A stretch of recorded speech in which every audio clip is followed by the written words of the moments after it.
Let's start with the roll call. Good morning. Chair Guyer. Here. Vice Chair Liu. Here. Board Member Balte. Present. Board Member Kim. Here. Board Member Firth. Here. Thank you.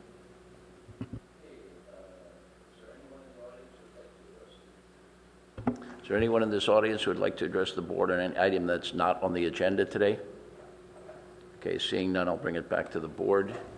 And are there any agenda items, additions, or deletions at this point?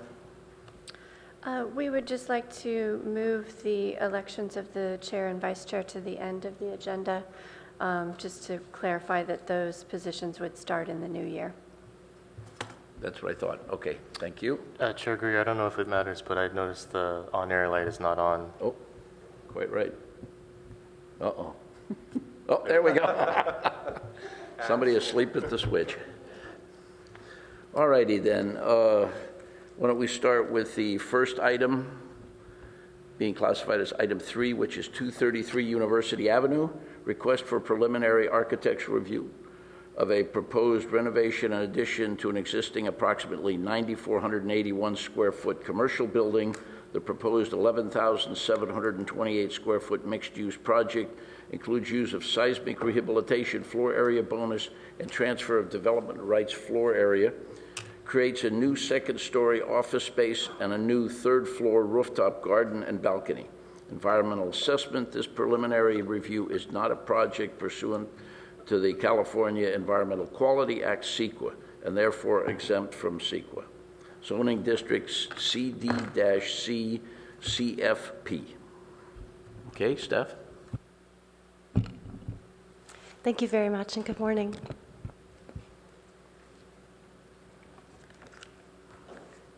The purpose of this meeting is to, or this agenda item is to provide the applicant an opportunity to present their conceptual project for 233 University, which also has a companion address, 235 University. Give them the opportunity to present their conceptual project to the board and receive initial comments.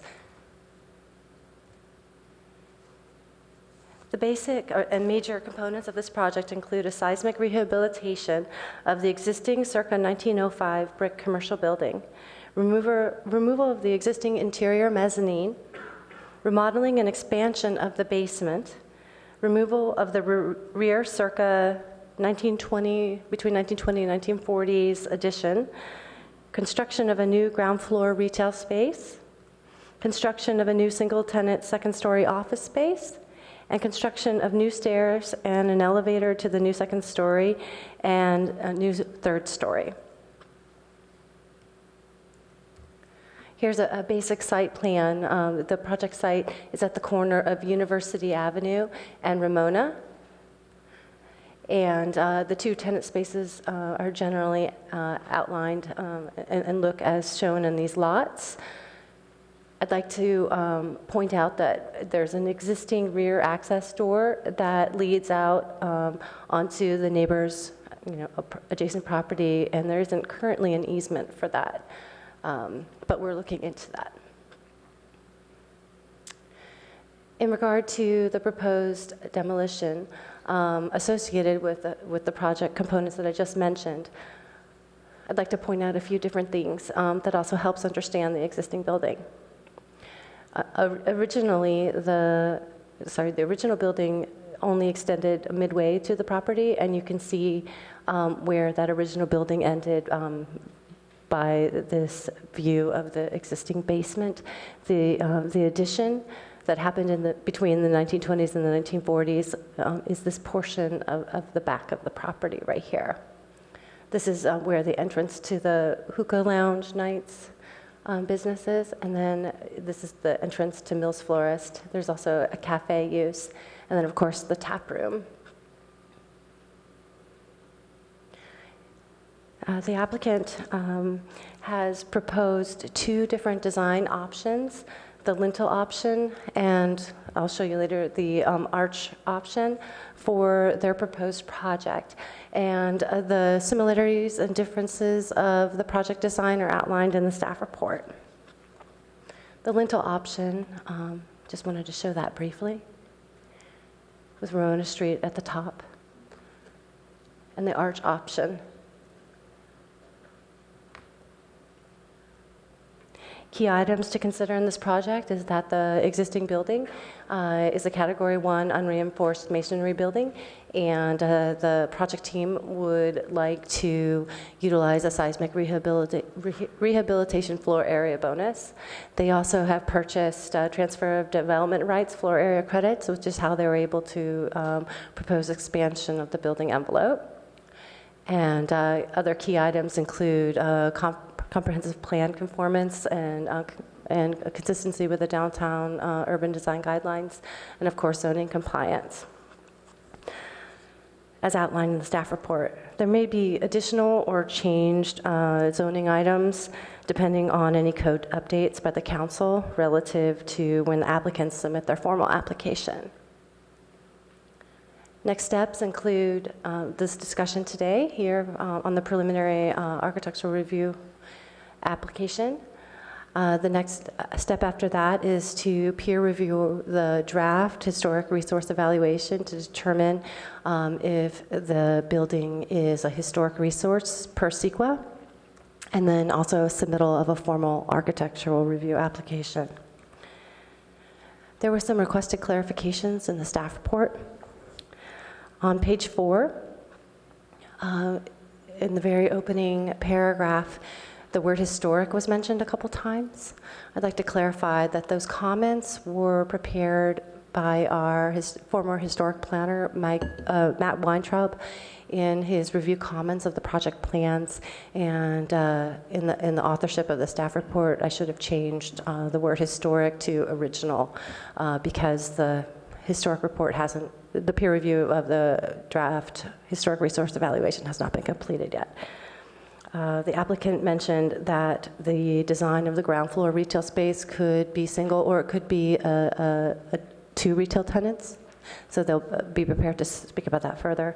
And also, since publication, I learned that the rooftop deck public access component warrants multiple sets of stairs, and therefore possibly a little bit more bulk at the third floor. If possible, staff would appreciate feedback on the topics outlined on page 10 of the staff report. To date, I have not received any public comments on this project, although 2 members of the public did call, and they were very interested in learning more about the project plans and so forth, but they did not provide any formal comments. Happy to answer any questions you might have. Thank you. Are there any questions of staff? Okay, the applicant. You know the drill, Ken, you've got 10 minutes. Oh, and let me first have staff put the presentation up.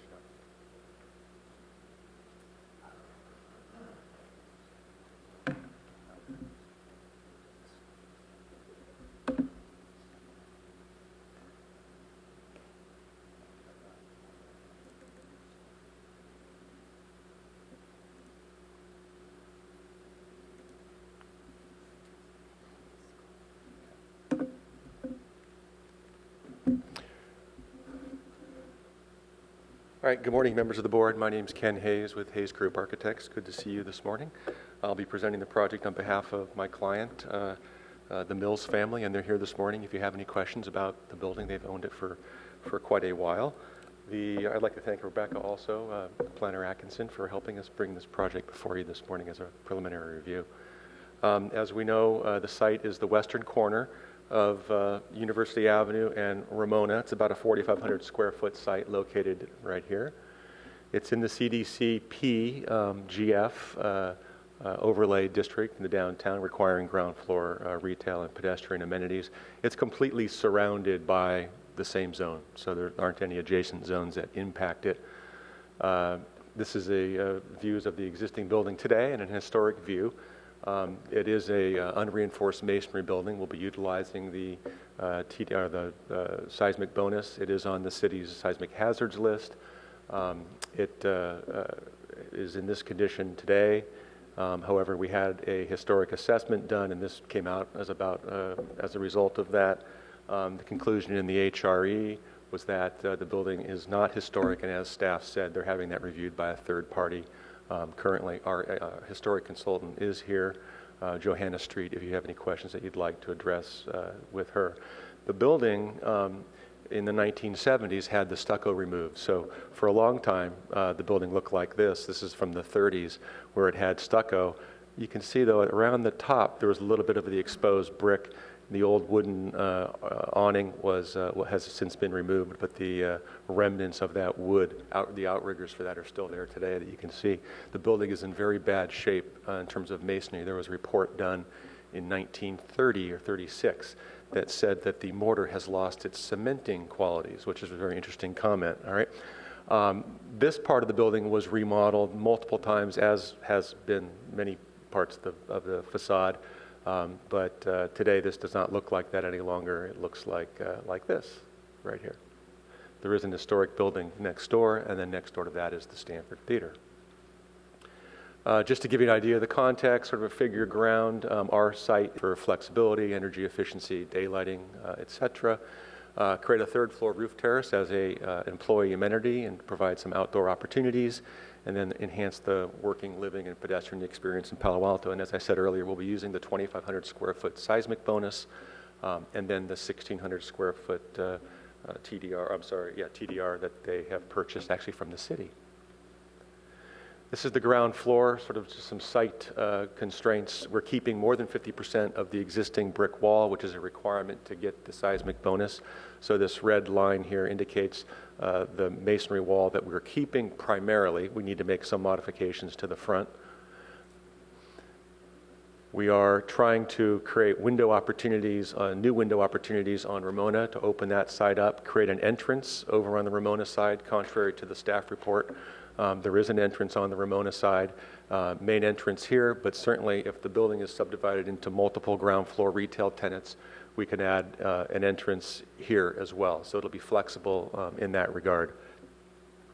Entrance to the office space around the corner on Ramona, felt like that was more appropriate, and keep University Avenue in the corner dedicated more towards the retail uses. Some imagery that we're working with, so we have the brick as a given, a really solid material, firm, lots of sculptural qualities to it, and then we want to just play with the idea of steel and glass and sort of a light material, the tracery of the steel in kind of a classic way. Lots of glass as well, and we're thinking around the second floor it would be a rear glaze system, so it's primarily glass-like, but the detail would all be in this dark steel. Basement on the ground floor, or I'm sorry, basement in the basement on the bottom, and that would be subdivided potentially into two spaces. Then the first floor, we're not showing how that would be subdivided, but certainly capable of that. And then this is the, my cursor working? This would be the office level, and staff said one office user.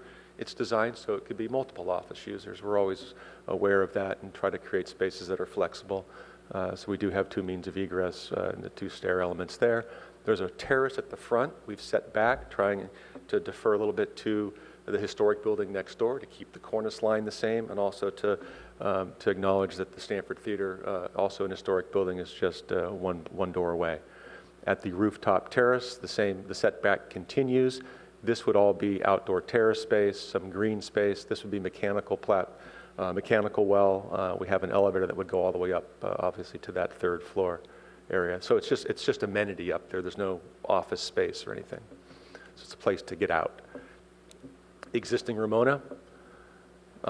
One proposal, this is the lintel option, would be we keep the brick, rehabilitate it, may have to replace this portion of it, maybe using the old bricks from the building, but then take that tracery of the steel and the glass and bring that down through the building and create this large opening here that would be the new retail opening. We have the second floor office. You can see the balcony set back here. And then at the third floor, in this case, we're showing a glass railing to reduce the scale of the building. And then here on the far right would be the office entry with the canopy, and then the stairway is here. It's a two-story lobby inside. The second floor height would be at, I think, 15'9", so that we can use the brick as the guardrail at the front of the building here. So this is the existing, and the idea would be to This actually existed prior. You saw from that historic shot. It used to be a lintel building. We've gone up inside the building. Those windows, the openings are in fact there if you go on the inside in the attic and look back at the university facade. And so that's what we're showing here. And then very simple massing and organization of the second floor setback, and then the third floor terrace beyond that. This would be the arch option. If we kept the existing arches or maybe modified them to try to raise them a little bit, everything else would be pretty similar. I think we've introduced some awnings, sunshades on that. The two options indicated here from the corner, and then more straight view on, just to give you a direct comparison between the two options that we're exploring. There are currently two existing arched openings here. The original building had these lintel type openings here and here. The university streetscape, we're trying to relate to 251 University here in terms of the height of the second floor, so it's a nice complement there. And then along Ramona Street, the building steps back here to the roof terrace, but at this location where the office entry is, it relates a little bit to sort of this accent that the Co-America building has there, and that is not, unlike some elements that you see throughout the downtown context. So now we focus more on the two options. And then this has an optional railing on the second floor, or the roof terrace, so either a glass rail or continue with that tracery of the black steel perhaps, but you can see the nice size of the openings now on Ramona Street.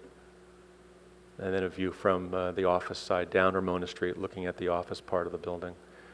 This is all cement plaster, brick, and then the rest is steel and glass. And then the arched option, very similar again with what's happening above, although we've treated the overhang a little bit differently in its extension on this side. But the ground floor here is pretty much the same. And then the option with either glass or, again, a metal railing at the top. Materials would be the same, again, on this side. That's it. So thank you. I look forward to your comments. Thank you. Are there any questions of the applicant? Hi, Ken. Yep. I wonder if you could address for me what you're thinking of doing with the existing brick. When I look at it, it looks like it's in pretty bad shape, and it seems to me that your plan to keep it there. So there is this diagram that here, I wasn't going to show it. But staff had the same diagram. So on this property line wall, that's all masonry, so we're going to probably end up shotcreting that. Across the front, yes, you've identified what's going to be a struggle trying to work with that existing brick. We've had the structural engineer out there. We think we can treat it from behind. If we went with really either option, the brick that is the arch right now that defines that little awkward arch is a newer brick. And so we wouldn't want to have that new brick with the old brick. So trying to remove that is going to be a challenge. We're not quite sure how it's attached on the inside, but when you do go on the inside, you can see that the old structure of the former lintel openings is indeed there. So we're hoping that brick can be removed. Now, for this part of the building here, I have the same concern, but that's being demolished. We would like to save the brick that we can from that, and then mix it with, if we need any kind of new brick that would be similar in size and color. This is being removed, save what we can, and use that to reconstruct that wall on the Ramona side. So we don't have two different kinds of brick happening on that building. So could you show me on this diagram here, where would the existing 1905 brick actually remain? Up to this point here. Because if it looks to me like the whole Ramona Street facade you said is going to be new brick or replaced brick. Yeah, and rework. from here back, Peter, it's all it's mostly wood frame windows and doors, and so the original building stopped here. That will all be removed. We And think it's just going to be impossible to try to shore it up. I think so too. And on the university facade as well, the original 1905 brick is only at the very top of the building now, right? The rest of it's been concealed by this. It's been concealed. It's there, but it's been covered over with that arch. And the last question, I don't want to belabor the point now, but all the brick seems to me to have lost its tempered face. It's been shotcreted or sandblasted or something. And why do you think that brick can be reused, the existing brick? We reuse brick all the time, so it's going to be a matter of what kind of condition that it is in. What's deficient right now is the mortar that's holding the bricks together. So you think the brick itself is still okay? Right. There was no comment about the brick being of poor quality. Right. Okay, thanks. I've just lost the PowerPoint, so how do I, is it that one right there? I can't see. Okay, thank you. When? Sorry, could you show me the retail access from Ramona again? Oh, sure. Let's see. Right there. So in one of the existing openings here, we could easily put a door. We could do the same thing, in fact, here. We could do the same thing here. So the idea is that it could be flexible. For that matter, you could have a doorway here. The windows go down to the sidewalk, so we should be able to provide for flexibility for that ground floor retail tenant. This opening is probably 5 feet, 5.5 feet. So it would be a single door, 3 feet. It would most likely be divided. Sorry, if this is two real retail spaces, how would that work? If it were two retail spaces, it would be most likely subdivided this way. That's how we kind of have sketched it. And so this would be one, and the other would be on this side. Now, one could also envision a retail space that subdivides like this.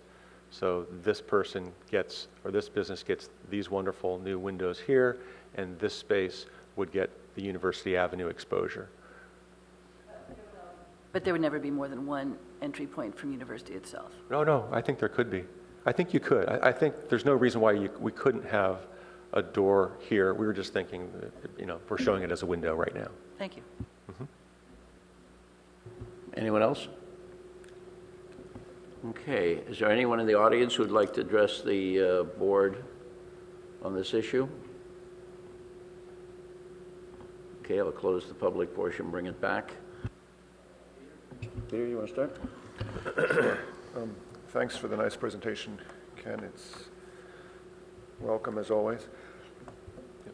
Thank you. I'm struggling with what makes this building historic, and it seems to me that you're going through some effort to preserve what we're thinking of as a historic brick building, and yet the more I look at it, the more I don't see it there really. What I see is pieces of an original building that wasn't terribly special, that wasn't even brick, then covered over with some arches and newer brick that I think most of us find to be the historic component. That's what people would say looks historic, those 1970s brick arches on University.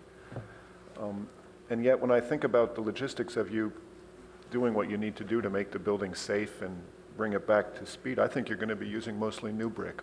When I looked at the brick, Ken, on Ramona Street, it's been somehow sandblasted to remove that original stucco, and in doing so, somebody or something took a chisel or something to the face of all those bricks, and it's been kind of gouged away. The brick doesn't have that original hard-fired clay surface on it.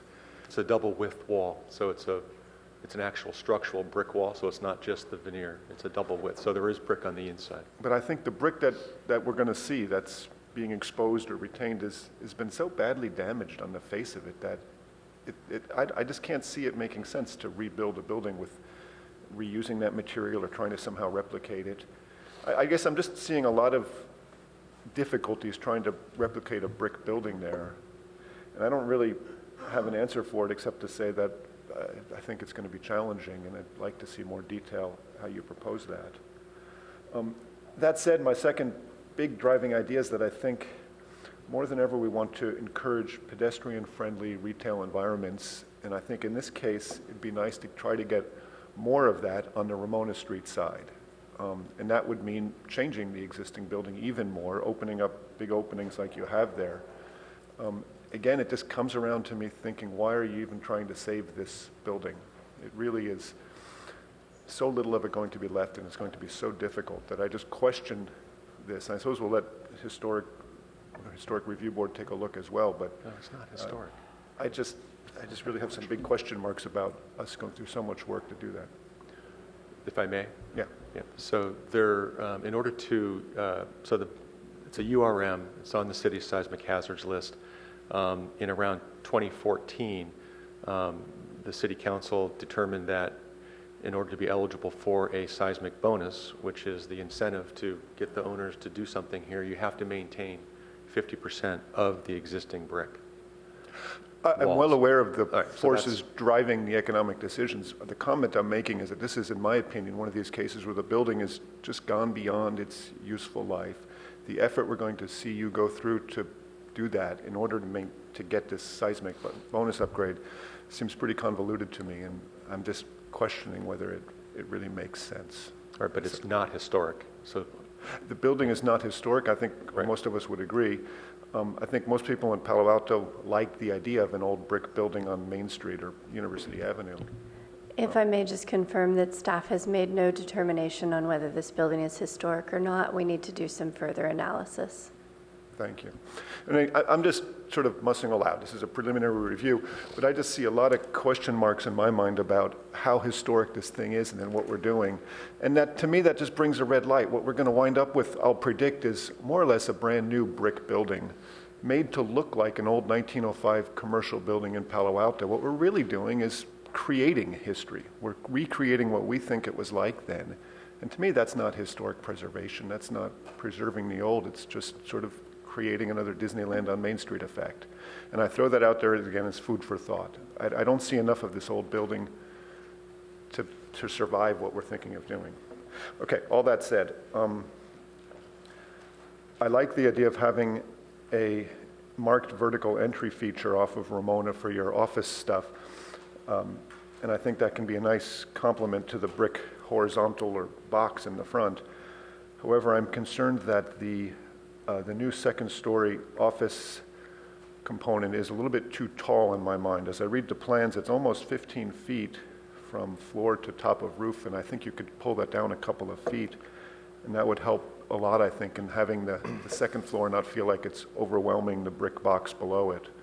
The same thing applies to the amount of setback or lack thereof from the second floor to the brick wall along Ramona Street. It would be really nice to get a 5-foot setback or so there, have a balcony of some kind. Again, just to keep, if we're going to preserve this brick building as the original thing, then the new piece above it has to be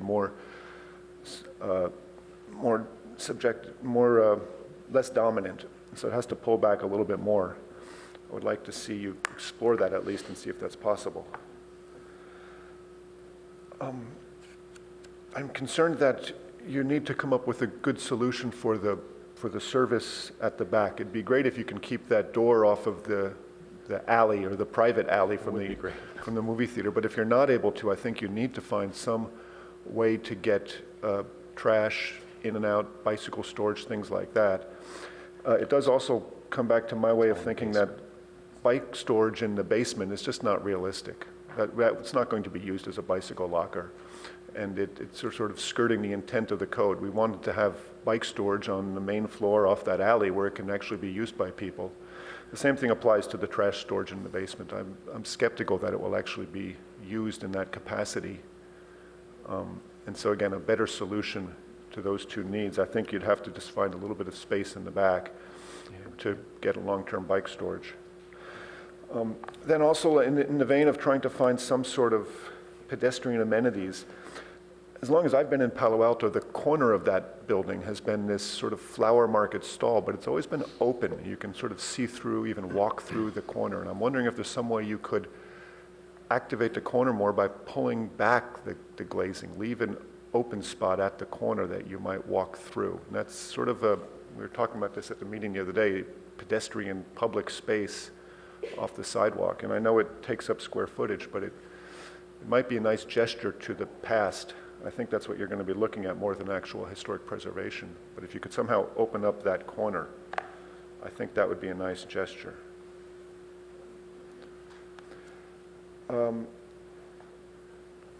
Okay, one last comment has to do with the third floor balcony or what its purpose is. It seems to me you're going through a lot of trouble to make a space that's really quite a viable outdoor entertainment space or a restaurant almost up there with full service from the elevator, a nice covered access to it, 2 staircases. And I just wonder if I could get on the record from the applicant what the purpose of that terrace is. It just seems a little bit too much for an amenity for an office. I'm wondering if there's something else that's intended to be used. That's my story. That's all I know. We've been asked to have that as an employee amenity. We have some area left over from the TDRs and see that as a benefit. It could certainly go away too. There is no desire at this point to do a restaurant. But is there any better statement than just employee amenity, what that space will be used for? Is it going to be Meetings? rented out as a public space that No, I you don't might think throw so. an office party at or something?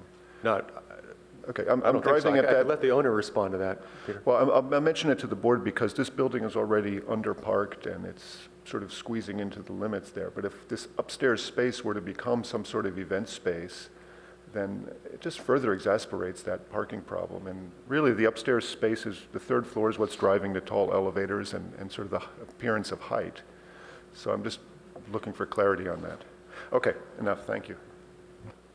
Just one more thing. They did ask in the report to, I guess, give us your particulars about the lintel version versus the arch version. You're absolutely right. Yes, Robert. I think I prefer the lintel version. Thank you. Thank you. Yeah, thank you for the presentation. I kind of look at the building a little bit differently. I kind of take the whole, possibly historic component out of it and realizing that we're simply looking at a building that is unreinforced masonry and that's driving the bonus square footage and what have you. So I'm not too concerned that the brick is historic or that it rings true to what it used to be or what have you. I'll start maybe by commenting on my preference. I think it was Lou Kahn that said a brick wants to be an arch. I kind of went back and forth knowing that the lintels are existing there. And so originally I felt that maybe it's best to go back to what was there originally. But I think kind of what Peter said, it's going to be a new brick building in some sense. And so I think it's fine to have that arch. And I think the arch kind of represents the brick in a more traditional way. Perhaps we're creating history or recreating it, but I think any building is kind of creating history, so I'm okay with that. In addition to that preference, I think on the rooftop area, the railing preference, my preference would be for actual railing as opposed to the glass guardrail. And I also preferred the arched option with regards to the office entry.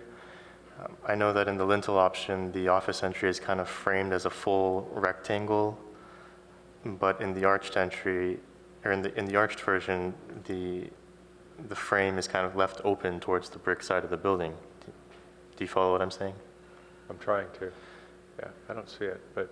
So that vertical component to the left of the office doors. Oh, here. Right. That seems to kind of disappear and open up in the arched version, and I think I prefer that. Okay. I think that's kind of a subtle gesture that makes the building feel a little bit more connected. But all in all, I think, as we walk down, University Avenue or California Avenue or even Lytton and Hamilton, there are underdeveloped buildings, and I think this is an example of one that, with the addition of this bonus area, could bring some more vitality to this part of downtown and to the building.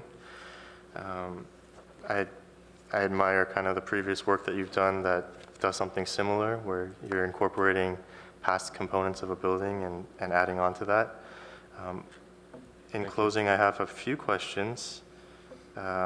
Where are the possible locations for the public art, and what are your intentions for signage? So we're going to be talking about the public art as soon as we get back on this, subsequent to this hearing. We have not, at this point, discussed where it would go, but I know once we engage with Elise DeMarco, she's going to help us sort of sort through that. I don't know if it will be on site or if we're going to pay into the in lieu for the art. Signage, I would think that, you know, with the fascia, oops, sorry, what did I do? Yeah, there's plenty of opportunity for signage at the well, whatever I did, here we go. If they wanted to have signage here, signage on there are some awnings that we're proposing. We could do some signage on the awning itself. Haven't given it a whole lot of thought. I don't necessarily have signage expectations this early in a project, but. Okay. And speaking of awnings, I did realize that the arched option had some different, or had some additional awnings on that second floor office space as opposed Correct. to Right. the lintel option. So I also preferred that. But You okay. did. Okay. Great. Thank you. Alex? I have a question for staff. So on the seismic bonus, say what would happen if they actually have to tear the whole building down and they're not going to, and if they're not able to meet the 50% threshold of retaining, 50% of the walls? Then what? Excuse me. Then what happens with the bonus floor area? There would be no bonus. Have to redesign the building or buy Correct. more TDR, or there's a limit on how much TDR you can transfer, right? So, okay, so it's a redesign. Yes. They have to go there. It would be, the limit's 5,000 square feet for this size site, so. Yeah, okay, thank you. Okay, so I think, with regard to the brick, I don't really have a strong preference with regard to like reuse or reconstruction or the arch versus the old lintels. In my mind, it's all sort of part of the character of downtown, and so whatever you can retain is preferable. I've seen there are several projects in South Market in San Francisco where a new housing is incorporated into the facade, and to me it all looks great, and it helps keep some of the character of the downtown. So I would just say more reusing more is better, and I'm not really picky about which brick, or if it's old brick or if it's new brick. I think in my mind, I think I agree with Board Member Balte about the second floor height seems a little high. I would like to bring that down a little if you can. I do agree with this, I think the setback I think it was the setback for the office. You did that on the street, yeah. Yeah, you did that on the Ellison's project on Forest. We did, And I think that looks great. Yeah, thank and I you. realize that's a different size site and everything Right, like that. right. But yeah, and then I do know that like on your project on Bryant, the 278 University, like the setback between the right. second and third floor is only like 18 inches. So I know you don't necessarily have to have a huge setback, but Right. It seems like a tricky design detail to have the windows come down to the To a deep sill. brick. Oh, uh-huh. Yeah, as you have Yeah. here, it seems like a very tricky thing to do. I don't have a We'll figure better it out. suggestion, but But so that second floor along Ramona is probably, 18 inches. Yeah. Yeah. Okay.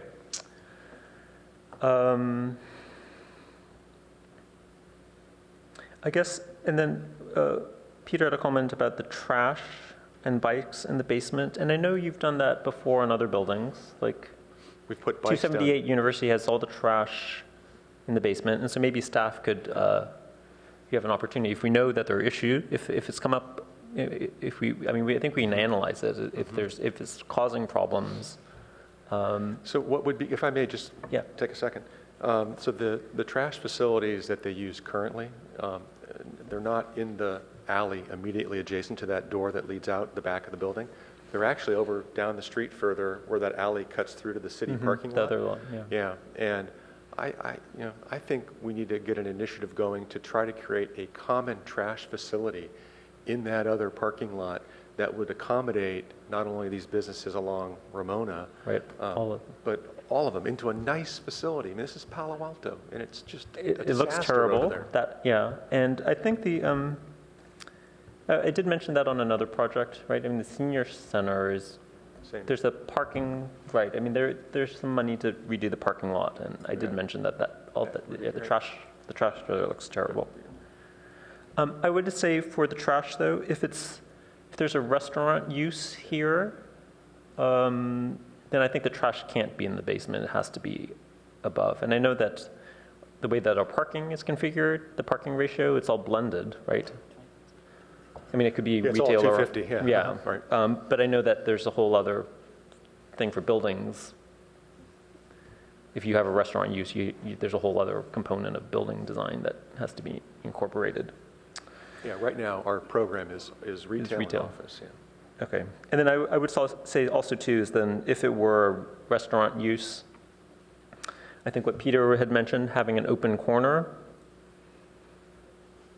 at University and Ramona would be important. Like the Paris Baguette, having that open corner does wonders for attracting people. But if that's not on the program, So then it would be great to get feedback from the board regarding if we did set, because I already see it coming in the staff report, retail preservation. We're setting back the facade on Ramona Street. Well, that's a net reduction in retail area. If we set back the facade, let's say, I know right now they sell out of that front vestibule area. That's considered floor area then. Yeah. As soon as we set that back, and if it's not for sales, service, and display, that's also a net reduction of retail area. How do we maneuver around this? Right. Yeah. And we don't know exactly what the retail ordinance is going to be going in. Right. Right. Because that could change possibly. Yeah. No. All valid. Those are all valid points. And I would say, though, too, it seems to me that the existing brick arches, which are kind of low, don't serve, I think it works for the floors currently, but I don't think it's worked that well for the restaurant and the space on the left. I think it's the bar now, right? Yeah, I don't think that I think that space would be better served by larger windows as you're showing now. Yeah. Okay, I'm going to keep on going. The third floor deck. So I just wanted to say that the urban design or downtown guidelines, I did look it up yesterday. Do you encourage those Outdoor spaces? I discussed this yesterday with the staff. So it's page 58. So we are encouraging those spaces. And then there is visual massing concern with them is just you're bringing up the stair and both towers on a small footprint. So that's the concern. The Stanford Theater is higher, a lot taller, but there may be views that aren't so flattering from some points on University Avenue. So I think we just want to be sort of cautious about that. With regard to all the design, I think the staff was asking us to comment on all this design guidelines for downtown. I think as you're showing it, the recesses are good, especially on Ramona, because Ramona has a smaller sidewalk, and actually getting a little bit of extra space there, I think would help. And I think if we've seen from like Paris Baguette, just adding a couple large windows on those long, blank side street facades does wonders. Yeah. Even if you just have one or two, it makes a huge difference. On the colors, and I think of the dark steel and the brick, I think those all very handsome. And with regard to the art and signage, I would just say, I think it's too early for the art to comment on it. And then on the signage, I think we have had issues with some of your buildings in the past with putting signage on them, meaning that they just need sign exceptions. But I mean, having things like canopies makes it a lot easier to do signs, pedestrian-oriented signs underneath them. underneath the canopies. So I think that's where I am. I generally am in support of the project. I think the biggest thing for me would be trying to set back the glass on the second floor a little bit more. So thank you, Ken. Thank you. Thank you. Wynn? Thank you. Thank you for the presentation. Thank you for the very helpful staff report. And what, it's 30 years now that we've had seismic retrofit bonuses? And it would be thrilling to have this building, which I've walked by thousands of times, frequently thinking, can I jump fast enough if the bricks start flying? This in the House of Foam. Yep. It will be great to have a new building there and to have a safer building there. How long has the florist use been there? I think since the 1970s, 1960s. Yeah, I think my husband tells me he bought flowers there then. I don't think they were for me. But I had completely forgotten that it was stucco. Yeah. I find my principal, when I've been looking at this, what I principally thought about is that Ramona that really the florist part of this building is about the most attractive thing on that face of Ramona, which is a sad one. I mean, it's an uncomfortable place to walk. You fall into the tree wells or you trip over the roots. It's not a well-designed sidewalk, and I think the city needs to think about how we would change that in connection with the development of this building, because it doesn't work very well right now. All you need is one stroller and you're in the tree well. So that's primarily what I've been thinking about. I've also been thinking about the fact that if you look at the guidelines, it goes on about the tree-lined ambiance of downtown Palo Alto, and we do not have a tree-lined ambiance on this street. We have some damaged, pathetic trees, and then some nicer trees. And then, of course, we have quite lovely park trees at the other end of the block. So in looking at what happens on Ramona, I'm going to want to know how the city and perhaps the applicant intend to rework those tree wells, which the tree roots are above the sidewalk level. So I don't know if that means you put in fences. I don't know if that means you put in benches. And you all know how I feel about benches. But I think that if we don't think that through, it's not going to be a success. It's going to be even worse because people are going to be looking at interesting windows. I'm also concerned about the second story when I look at the one healthy camphor tree.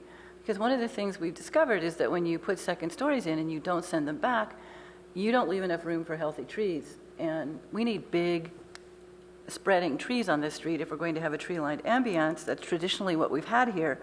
And I want to be sure that the proposed addition accommodates that rather than getting little, I do not want it all looking like an Italian graveyard with nothing but vertical trees. So I'm wondering if it's possible to extend the balcony along the Ramona frontage and otherwise use that space differently.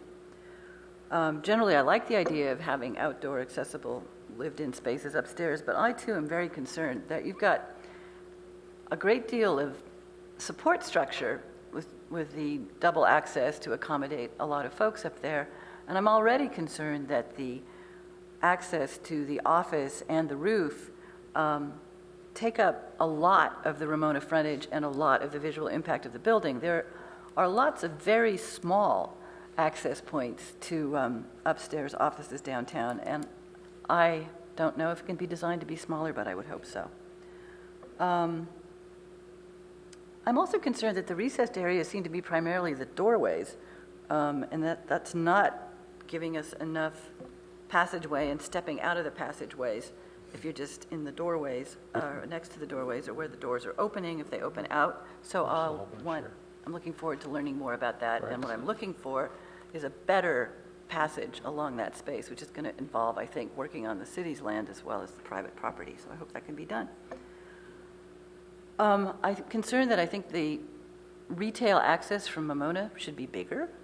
It looks too small to me. It doesn't look inviting enough, particularly if it's a separate space.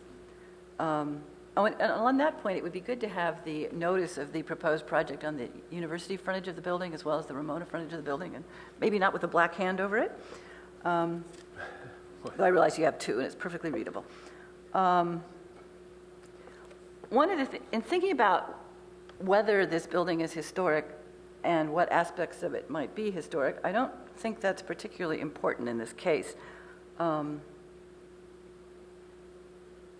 What's important about it is that it's distinctive. You really know that you're at this corner. You know because of the use, you know because of its open to the public selling space that you can just step into without going through doors. You know it because it essentially is the landscaping for the site.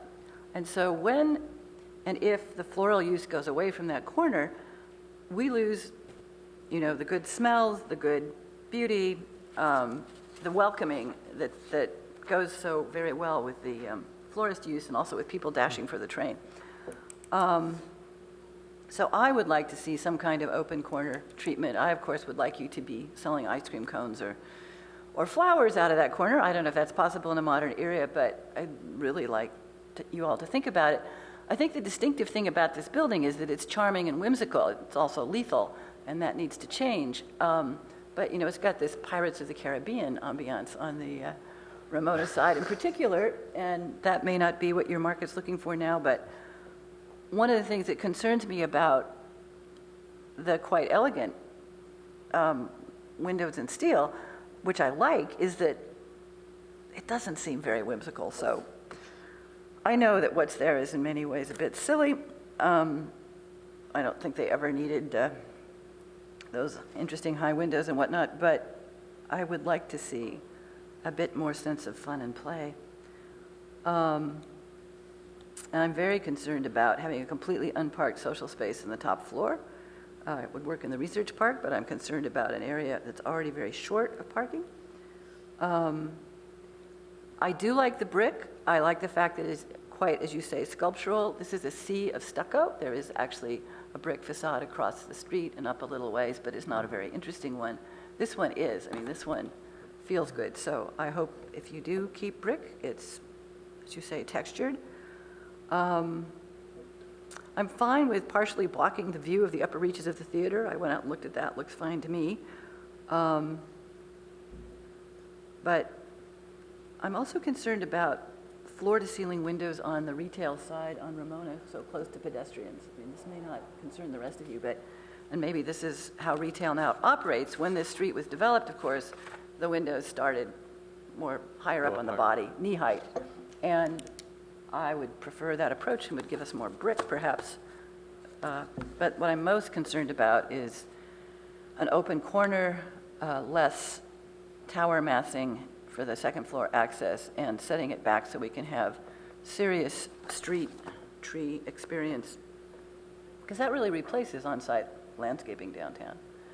This is not, the characteristic of Palo Alto's downtown is that it is a suburban downtown, which means you have greenery. So, and I'm thrilled that you're doing this project. Thank you. Thank you. Thank you. Thank you. I've sort of struggled with this a little bit too, and we were talking about, or the whole thing about historic preservation, that sort of thing. And, there's a difference between historic with a capital H and historic with a lowercase h. And I think this building has been around for a long time. As you said, it's mentioned here before, the whole idea of the flower shop at the corner. And so I understand Peter's comment about it might be difficult for the brick, but you've made a financial assessment as to the pluses and minuses of keeping the 50% of the wall. So I think it's fine. I have no problem with the sort of textured wall. I understand, let's face it, it is a facade, and the structure is actually going to be behind it. In fact, already is behind it. So I'm fine with leaving the brick and just extending it down the way you show. I do agree with my members here that I'd love to see that corner open up a little bit. I'm sort of torn between two things. Initially, my thought was, as was brought up here also, that setting the second floor back, a foot or so along the Ramona side. But I think if I had, I don't want to sit there and penalize you by, shrinking the second floor and the first floor. So it's more one of these, I'd like to see one or the other. And I think if I had my druthers, I would prefer to see the corner set back somewhat on the lower floor so you could literally walk through that diagonal and then keep the second floor where you have it. As far as the arches versus the lintel, again, it's sort of that whole concept. I wasn't born and raised here, but my wife was born and raised here, and it's one of these, even though it's not historic, she still could, calls it that historic building on the corner, which I think probably she's not the only person who does that. And so because of that, I'd like to see the lintels, even though they were probably put in the 30s or whatever, but that's what everybody perceives to be the historic appearance of that building. I doubt if there are too many people around who remember what it looked like when it was built, that sort of thing. So based on that, I agree that probably the second floor could drop a bit. And I do also agree that that tower element in the back is probably higher than it needs to be. I don't have a problem with it being there, but if you could knock that down a foot or so, I'd be happier with it. Other than that, I think you feel comfortable enough. You've got sort of a general synopsis of what we're looking for? Yeah, except one clarification. So you were talking about what most people's perception of the historic quality of that building is, and for the entire time that I've been in Palo Alto, it's been an arch. But then you said, I have no problem with the lintel. Did you mean you had no problem with the current arch, or do you prefer No, I'm the saying keep the arch. That's what I'm saying. Oh, keep that's, the arch. That's Your preference is the arch. I said the brick is perceived, I said that the arch may not be the original version, but that's what people perceive to be what the building's always been. Okay. And I mentioned that I said I don't think there are too many people around who remember it before the arch. So that's pretty much what the perceived, and so I would favor the arch design. Thank you for that clarification. All right, thank you all right. very much. Anything Just to make it totally complicated, I prefer the lintel. I'm sorry? Just to make it further complicated, I prefer the lintel. So let's see. All raise your hand. Okay. We'll make a decision. Thanks, Ken.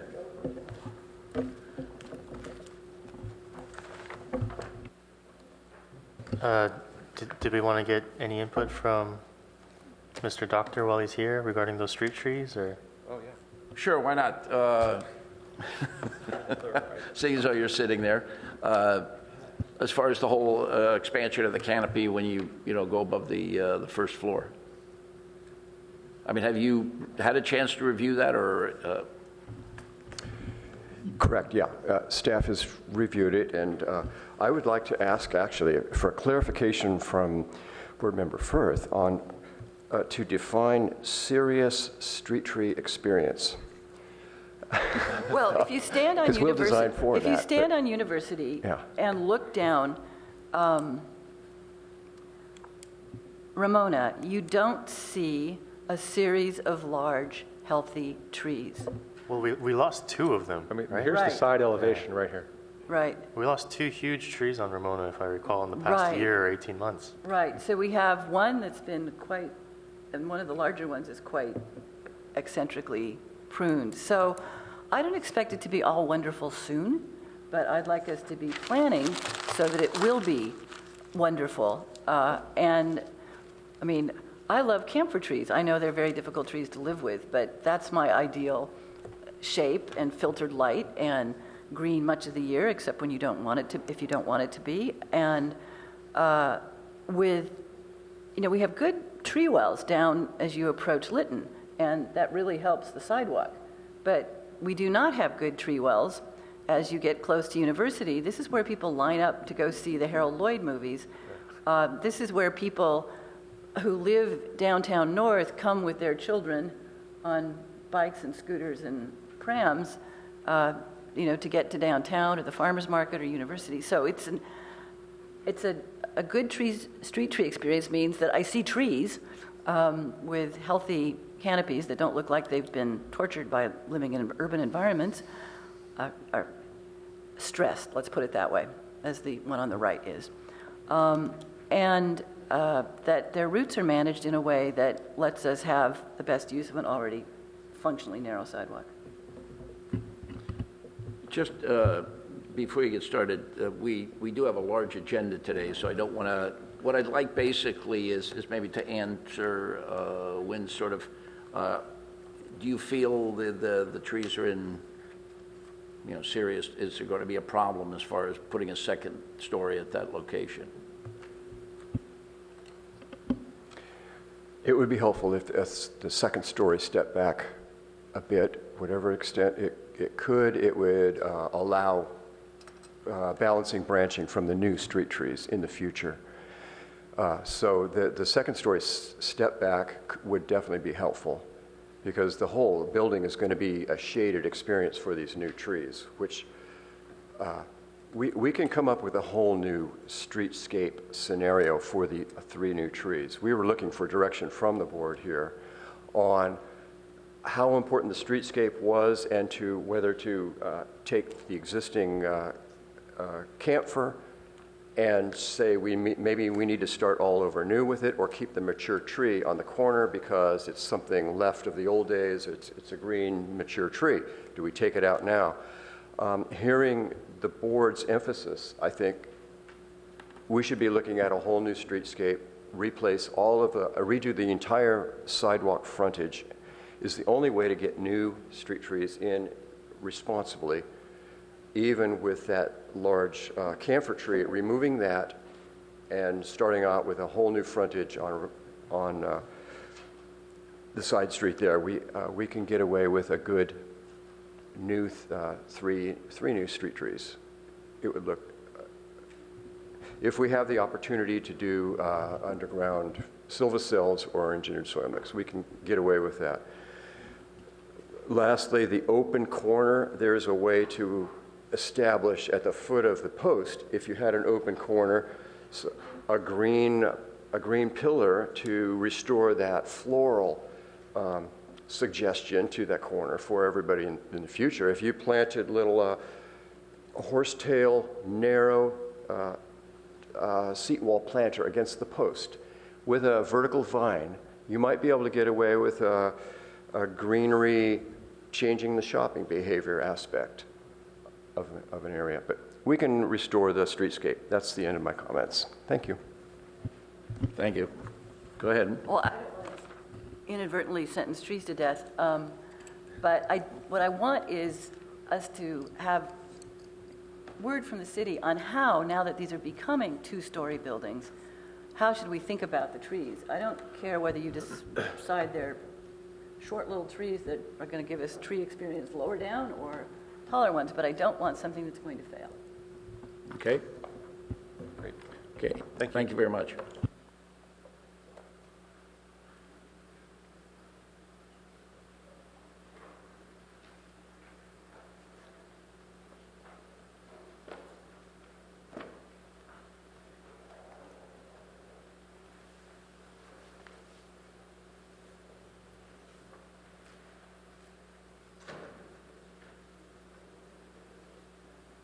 Okay, next item on the agenda. Public hearing for 240 Pasteur Drive. The recommendation to the Director of Planning and Community Environment for a request approval of an architectural review application to allow the construction of a new biomedical innovations building for the Stanford University School of Medicine. Approximately 215,000 square foot building was previously entitled in 2011.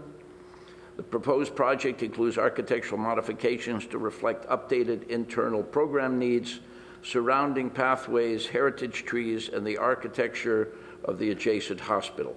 Environmental assessment and environmental impact report was previously certified for this project pursuant to the California Environmental Quality Act CEQA zoning district HD.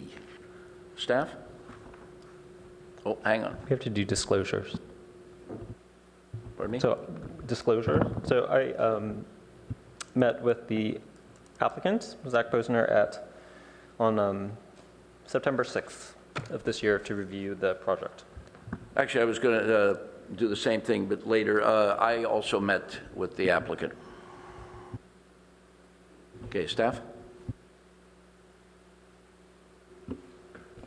Thank you very much. This project begins with the 2011 approval of the Stanford University School of Medicine Master Plan. And here you can see the footprints of the approved 3 buildings, FIM 1, FIM 2, and FIM 3. The School of Medicine Master Plan includes demolition of 4 existing buildings listed here and replacement of those buildings in the floor and subsequent floor area, or associated floor area, with 3 new foundations of medicine building, which was the title at the time. FIM 1 received architectural review approval, and FIM 2 and FIM 3 did not yet receive architectural review approval, so you could see those 2 buildings coming forward at some time in the future. Here's the proposed site plan for the near term. We would have, the existing Edwards, Lane, and Allway buildings. Lucas is to the other side of the proposed now. FIM 1 was recently retitled to Biomedical Innovations Building. So this is the proposed footprint for BMI. I'd like to walk you through the proposed elevations as well as the previously approved elevations to just do a basic comparison. Otherwise, you have 2 sets of project plans that were delivered with your staff reports, so you could do a comparison in the booklets, and hopefully you'll be able to utilize those project plans as the project moves forward into subsequent hearings. One of the main goals for staff at this time, at this first hearing, was to disseminate quite a lot of background information that you would need in order to thoroughly review this project at this hearing and also subsequent hearings.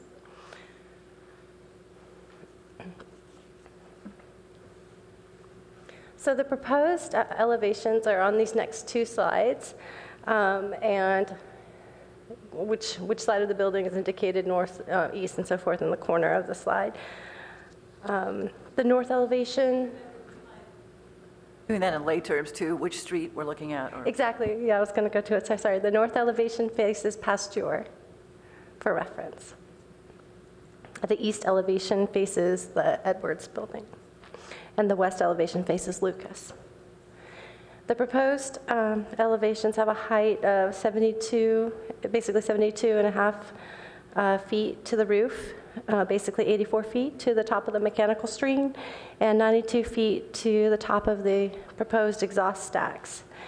The floor area for this building is between 197,000 and 216,000 square feet.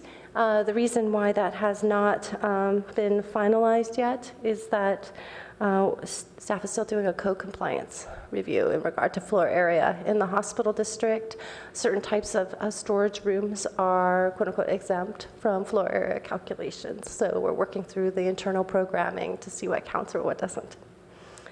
The original building was approved at 168,000 square feet, and the increase in floor area is largely due to the internal programming of the basement, which was previously considered, mechanical equipment room and exempt in the first round.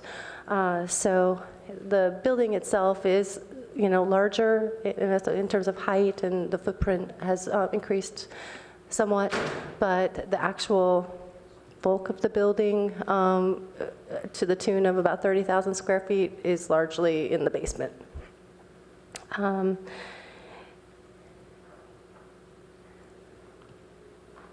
The proposed ground floor plan has entrances facing Lucas and also facing Edwards, and primarily, and with a lobby area that focuses more towards the internal biomedical innovations plaza opposite of Pasteur. The previously approved elevations had extensive glazing, and I believe the applicant called it a saddlebag approach to the building design. The previously approved ground floor plan had entrances off of Pasteur, as well as an inviting space with a connection between the protected grove of oak trees and the interior of the building, and also had entrances and a public plaza, in a location similar to what's proposed. Key items in this review include, the urban design questions and insights about how the building relates to the larger School of Medicine campus, how the project design has evolved in order to avoid environmental impacts as identified in the previous environmental impact report, including in regard to footprint changes to retain the two existing one set of protected trees, which serves as a grove, and then another group 1 protected tree also facing Pasteur, more on the Edwards side of the building. We have a wide variety of municipal code items that we're reviewing for conformance, and so staff is still in the process of doing all of that background analysis and so forth. The Stanford University Medical Center design guidelines are also at play in this project.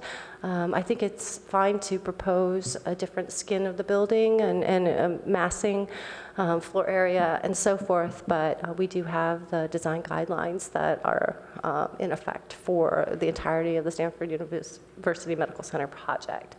So some of those design guidelines are outlined in your staff report.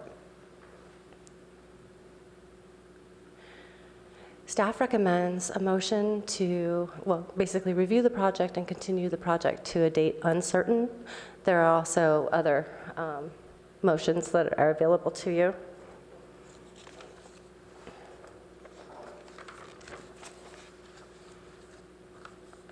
Staff has not received any public comments on the project to date, and the applicant does have a detailed presentation for you and additional materials that they would like to present. I believe they're outlined right here. Thank you very much. Happy to answer any questions that you might have. Thank you. Okay, would the applicant like to, well, let me ask first, are there any questions of staff? I didn't think so, okay. Would the applicant like to make a presentation? You have 10 minutes.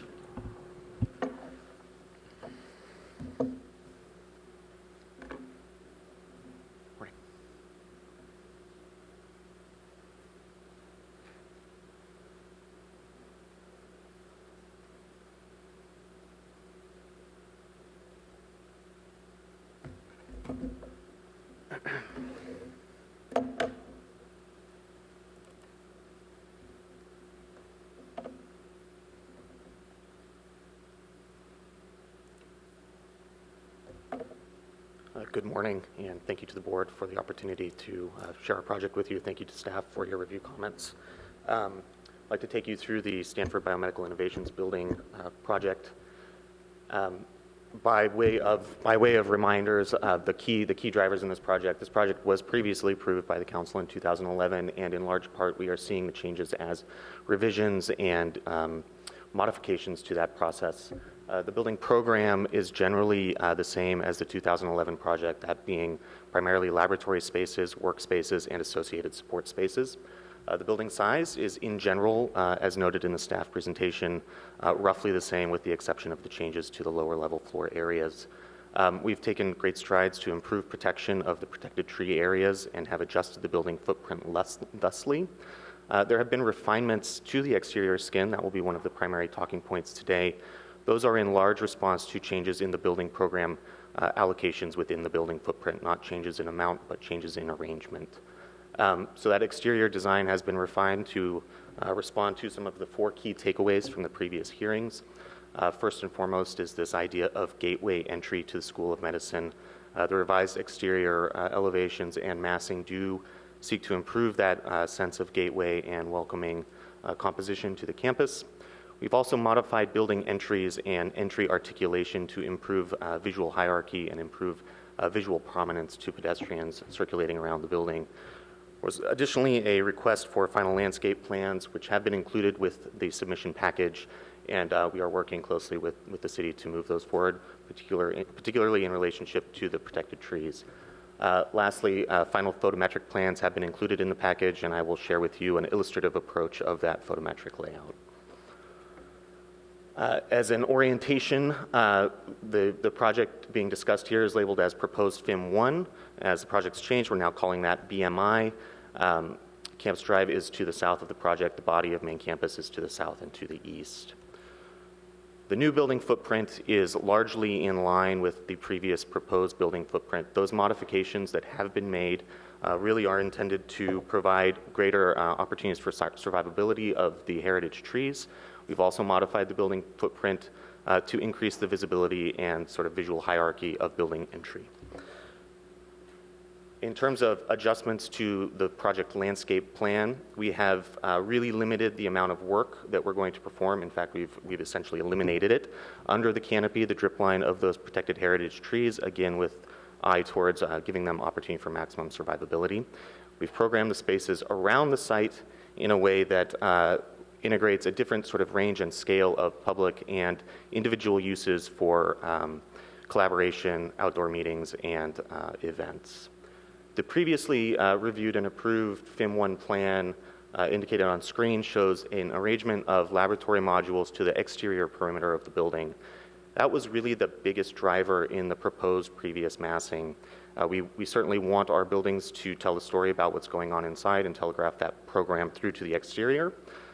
As the program requirements from the university and the School of Medicine have shifted, there's been greater prominence placed on the importance of work areas and an increased look at a culture of lab safety, which has asked us to move work areas outside of the laboratory environment, which in that process has begged some questions about allocation of those desk spaces near natural light areas.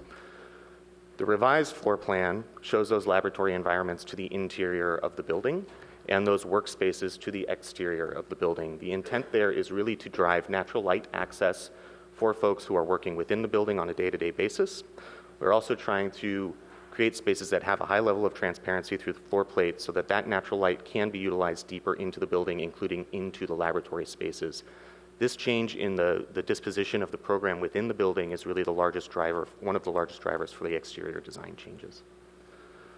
You can see the comparison of the previously approved building footprint in red over the revised footprint plan.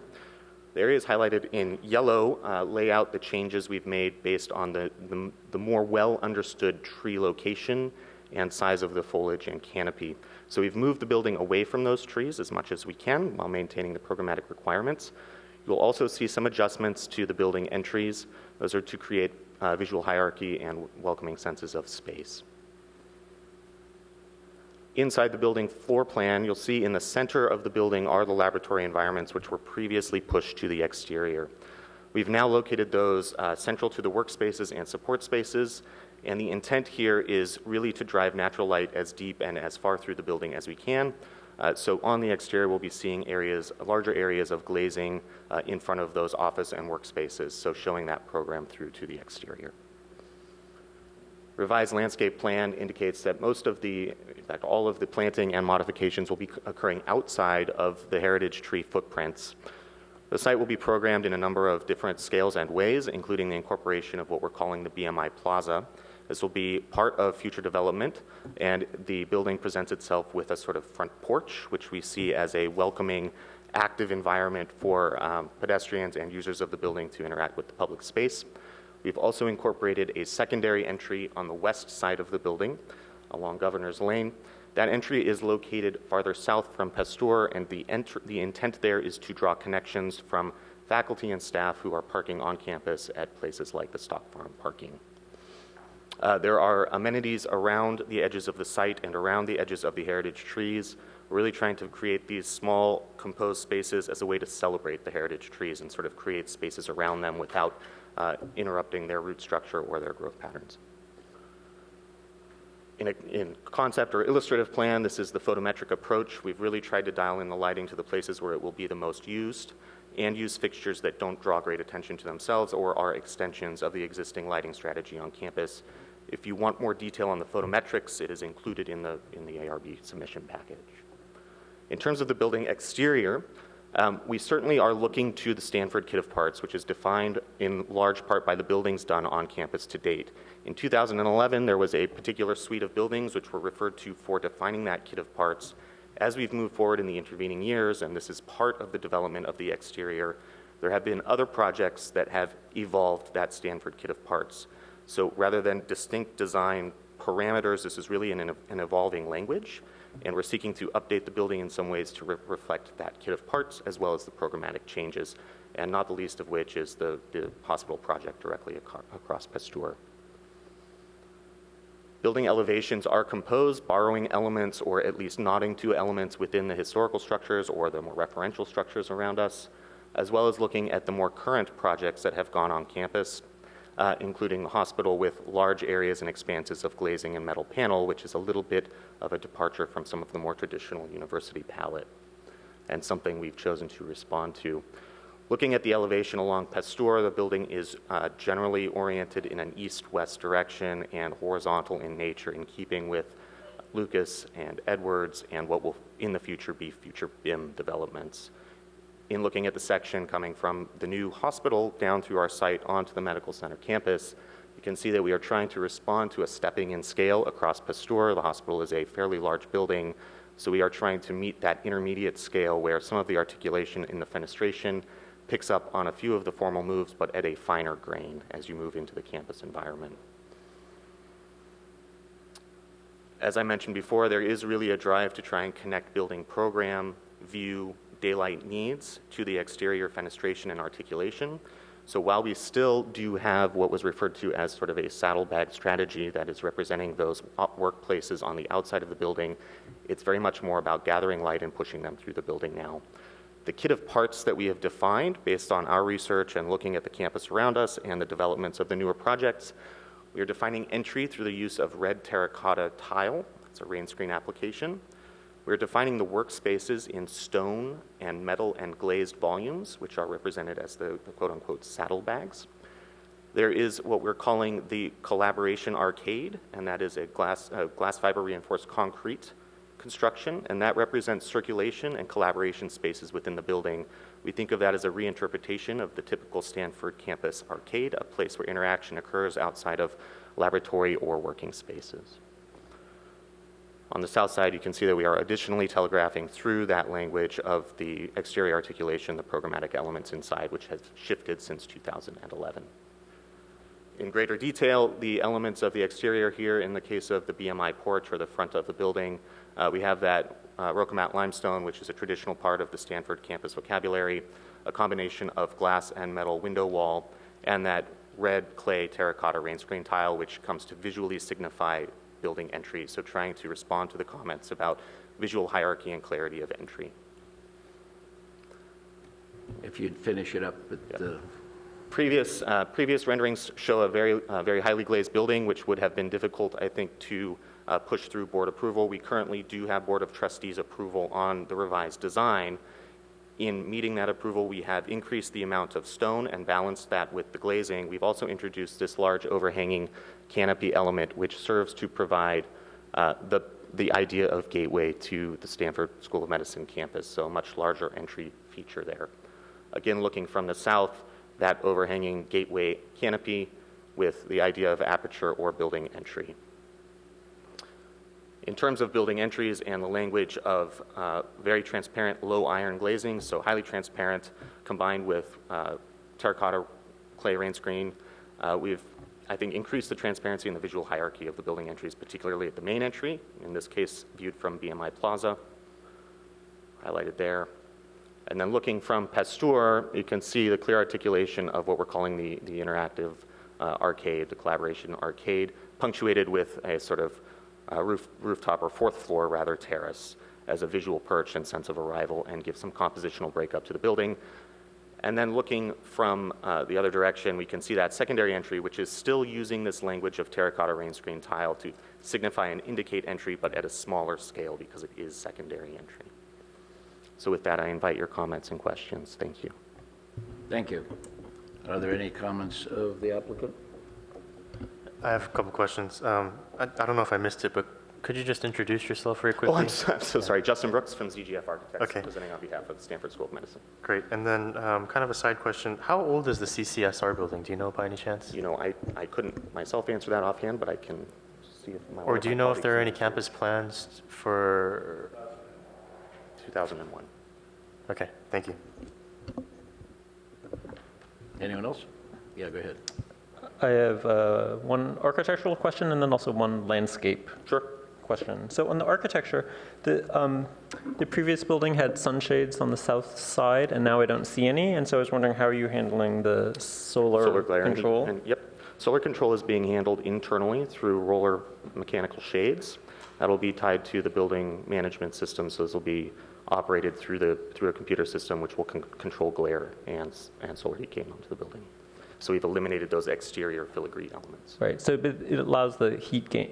There are window shades on the inside of the. That's correct. Right. So it's allowing the heat in the building. So you have to change the glass. The driving loads in this particular building are really driven by the fume hood exhaust and the requirements for air changes within the laboratories. So in our analysis, there actually isn't an incredible amount of gain with the incredible amount of performance gain in the exterior sun shading strategy. The other thing that we've done is move seating spaces or working spaces away from the building perimeter. Right. Largely circulation occurs at the building perimeter, which relieves folks sitting at their desks from the thermal comfort issues. So in a sort of energy analysis, it's actually performing at a similar level. Okay. And then in this, you've also, to tie into that, on the, it seems like you've changed the trees between CCSR and the in terms of BM in terms of species. Yeah. Was that also done for solar control? I think it's in large part as part of the sort of understanding a little bit better what the scale of the space is between CCSR and this building, and also with some reprogramming of the sort of collaborative and interactive spaces there. So I think more appropriately scaled to the current landscape proposal. And then has the proposed building been pushed closer to CCR? The building has been set at a sort of imaginary property line based on code requirements that allows us to meet the level of glazing we have. I think it's largely the same as the setbacks before because we were looking for a similar level of glazing. We have changed the setbacks on the north side to increase the distance from the heritage trees. Okay, and then I think my last question is on the street trees. So I think that at least in the master plan, it was saying that everything in front of this building would be kind of like an oak woodland, so new and existing oak trees, and that's changed. And I was just wondering what the rationale was for that change. Scroll us back to the site plan.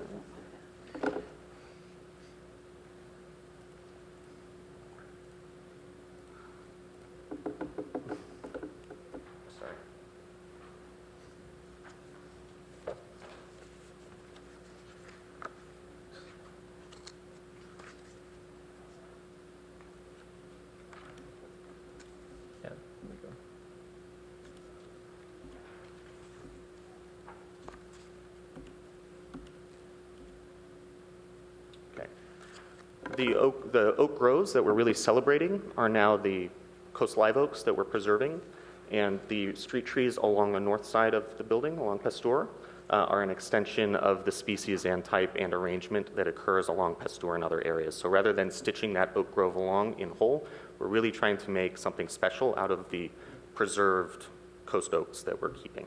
Right, okay, thank you. Anyone else? Couple of questions about, thank you for introducing some of us to this project. I was looking at your website and its discussion of how the existing hospital could not be brought up to current seismic standards, but it will still have beds or it won't? Will it? How will the existing hospital building function? I'm going to have to defer to the hospital's owner on that. Pretty basic. Hi, Zach Posner from Campus Planning at Stanford. The hospital isn't, I mean, the function of the hospital isn't really relevant to the School of Medicine laboratory building. So I'm wondering if you could elaborate on. Because there's extensive discussion of the integration of this building and these buildings, not only into the medical school, but the clinical parts of the program. And I wanted to know what that nearby building's function would be. I didn't, if it's a mystery. You're talking about the Edwards building directly to the east of us? I'm talking about the Edward Durrell Stone building, am I not? I'm talking about what's been the hospital for years. Right, that's used for clinical offices and research right now. Yeah, I don't think that's really that critical at this point. I mean, Is it a mystery? well, I mean, to answer your question, obviously, the one reason they're going through all this is because that particular building, needed to be replaced. So the function will not be what it used to be. It will no longer be classified as a hospital, if that's what. The reason I was asking is because in reading your statements, there's a lot of discussion of the integration, the stitching together of the medical school and the clinical settings and having interaction between various groups of people. And I was trying to figure out how much interaction with people in that, let me phrase it a different way. How important is interaction with people in that building to this building as part of the plan? Yeah, okay, thanks for clarifying. I thought you were asking about the old, not the Edward Durrell Stone building that the School of Medicine occupies, but the hospital that's still a hospital. And that's, several 100 yards away, so thanks for clarifying. I mean, I do think we still anticipate quite a lot of collaboration in this plaza between the existing Edward Durrell Stone building and our new building. But I also want to remind everybody that the plan is to decant those buildings. This is the first large step to be able to decant those buildings and then demo them and then build another future lab building. Well, for me, of course, since I haven't been participating, it's not a reminder. I've been spending a lot of time in the University of Washington Medical Center, which of course integrates a huge hospital with a huge research facility in a slightly different way, and I've been thinking a lot about how that works. Thank you. Board Member Firth, if you flip to page 59 in the new packet, there's a graphic that has some colors for the School of Medicine showing its relationship to the hospital. I too originally was a little bit confused. I thought that the whole Edward Durrell Stone building was the hospital, but it actually turns out that the part of that Durrell Stone building closest to here is currently being used as clinical building. So. And when I went to the website and it talked about how many beds would be in which facilities, it looked like I couldn't make the numbers work without having some of them be in that building. And just to be clear, the facility that we're proposing is not a patient space. It's purely a research space. My other question to you about the building was, as I understand it, there's no change in the purpose or function of this building. It's simply how you want to allocate the spaces within it. Is it intended to have restricted public access, or will it be open? It will be in large part restricted to staff and faculty working within the building, though there may be functions at times which allow some level of public activity, largely at the lower level entry lobby and conferencing space. So would there be, for example, be public access to the lobby and the adjacent bathrooms? There may be. Thank you. Okay. Okay, at this point, is there anyone in the audience who would like to address this board on this project? Okay, seeing none, I'll close the public portion, bring it back to the board. Q, you want to start? Thank you for your very detailed presentation. Overall, I'm very impressed. I have actually very few comments. I think the change from the mostly glazed building to introducing more stone elements is actually very welcome. I think the programmatic changes and that drive the overall changes of the exterior of the building also make sense, and I'm fine with that. I appreciate the fact that you've set back the building a little bit differently to accommodate the trees.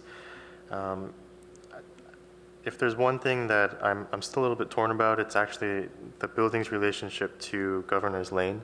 I know previously that you were following that diagonal and kind of respecting the parallelism to the lane itself. However, I do understand that, you know, CCSR and the Lucas building across the street or across the lane do not currently conform to Governor's Lane. So I can see how this could also make sense, and I don't think it bothers me enough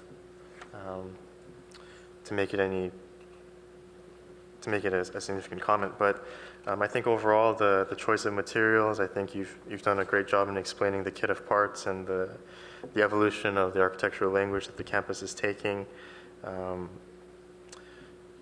I think I need to anticipate the more thorough review from planning as far as some of the other elements that perhaps we could comment on. But overall, from a design standpoint, I think the building is very impressive. I think it makes sense. The changes make sense. And I don't really have too much other to say than that. Thank you. Thank you. Okay. Alex? Great, thank you. You know, I was on the board when the original building came through, and to my recollection, the original design got kind of like a lukewarm reception here. I think a lot of the board members thought it was too generic, and I think that the refinements that you've done are really huge improvements to the building, especially because it's such a long facade facing Bistro Drive. Breaking it up and giving greater definition to each of those elements, I think, has helped the building significantly. So, I don't have. I guess I would say that the only thing that I think is the weak point on the building is the corner facing the CCR. Is it the CCSR porch? Mm-hmm. I wish it were. I mean, there's such a grand. The Norman Foster building has such a grand public gesture that it doesn't.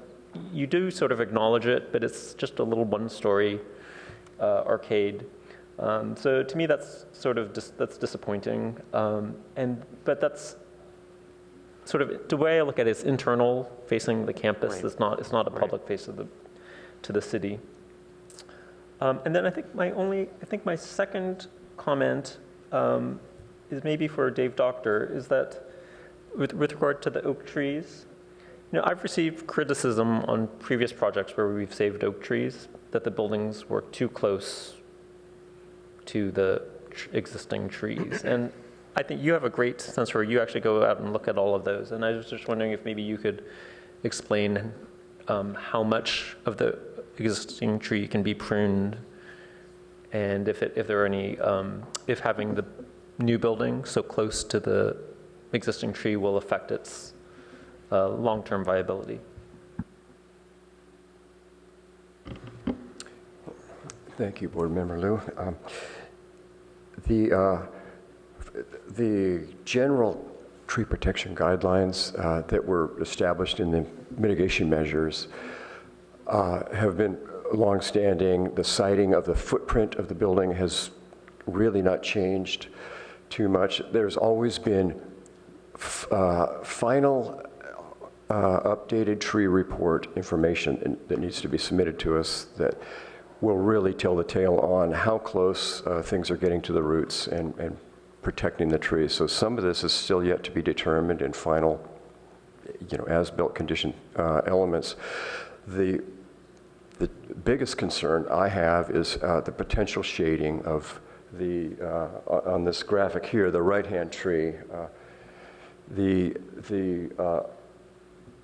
It is incredibly close. The amount of foliage that can be removed off both of these trees is very, very little. There's a few lower kind of foliage bumps, if you will, on the building side, future building side. That's about it. These trees have lived forever with 100% solar access. This new building is going to absolutely create new shade impact to the trees. There has been a shade study done on both of these that I would like to seek the board's direction for perhaps another solar shade study needs to be considered to evaluate the above ground, the top trellis that's overshading the right-hand tree. That was not in there in the original assessments, the shade study. I'm not sure if the louvers are needed. If solar access could be given back to the tree, that would be a little bit more assurance. If we approved it just as is right now, it's a big, to me, seriously, it's an unknown of 10 years from now, we may see shading the way Palo Alto Bowl oak tree has suffered some shading dieback from something it's not used to.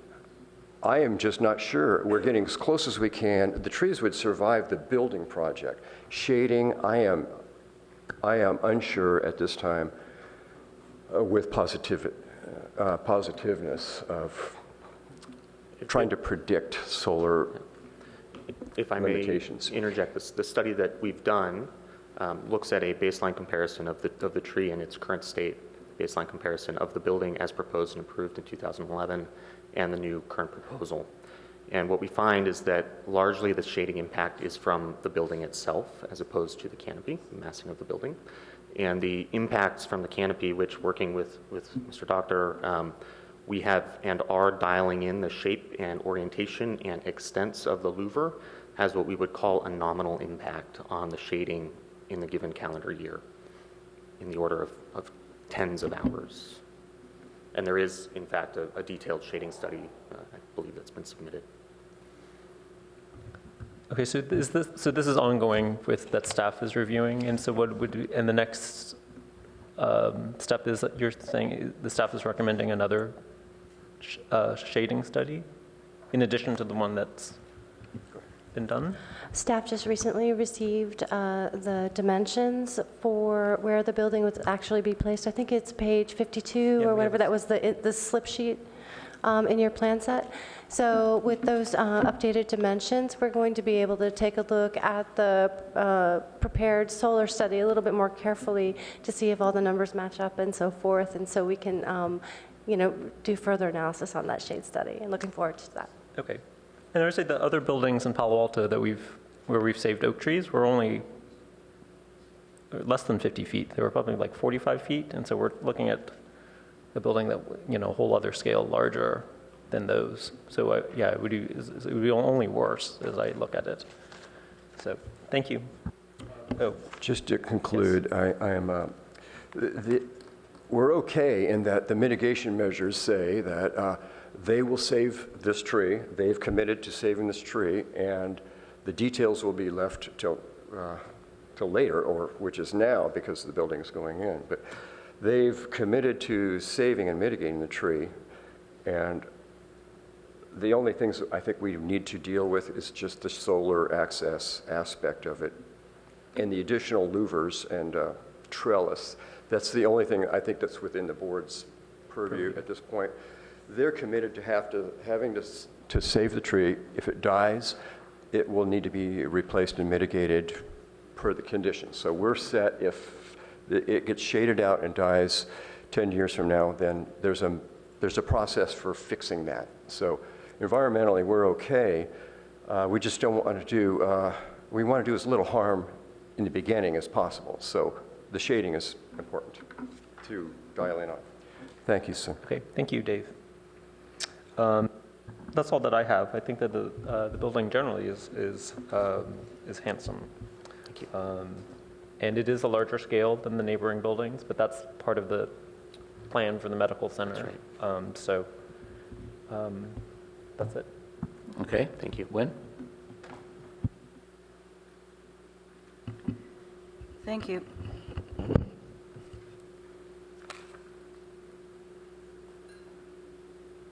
I realize this is, to show you the source of my confusion, in the www.sumcrrenewal.org/project space, it talks about, it makes a statement that there will be 368 new beds for a total of 600, which left me wondering where the others were. I honestly would have to defer to the School of Medicine in terms of but the none of language on their website. But again, what I'm just trying to figure out is when people are in hospitals, they and their visitors want to walk, and there's not only the clinicians and scholars and students running back and forth, but you get families wandering around and looking for places to walk. And so I'm thinking about, you're saying that this is a gateway, which would invite the public generally. And that means you want to know that they can find the door.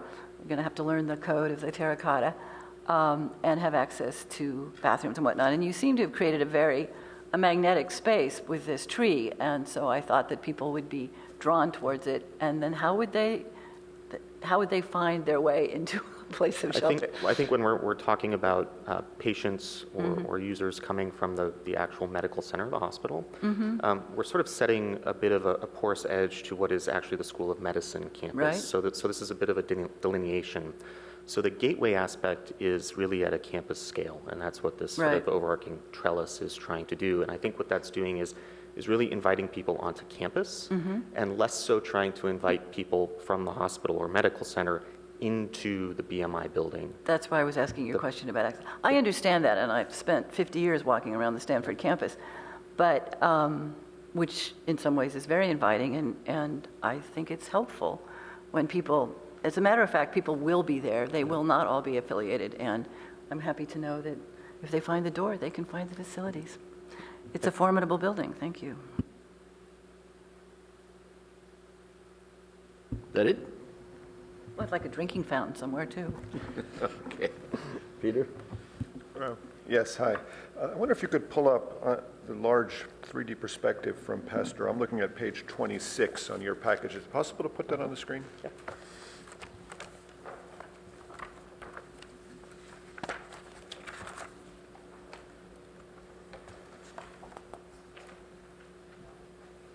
Is this the image you're referring to? That looks good. Thank you.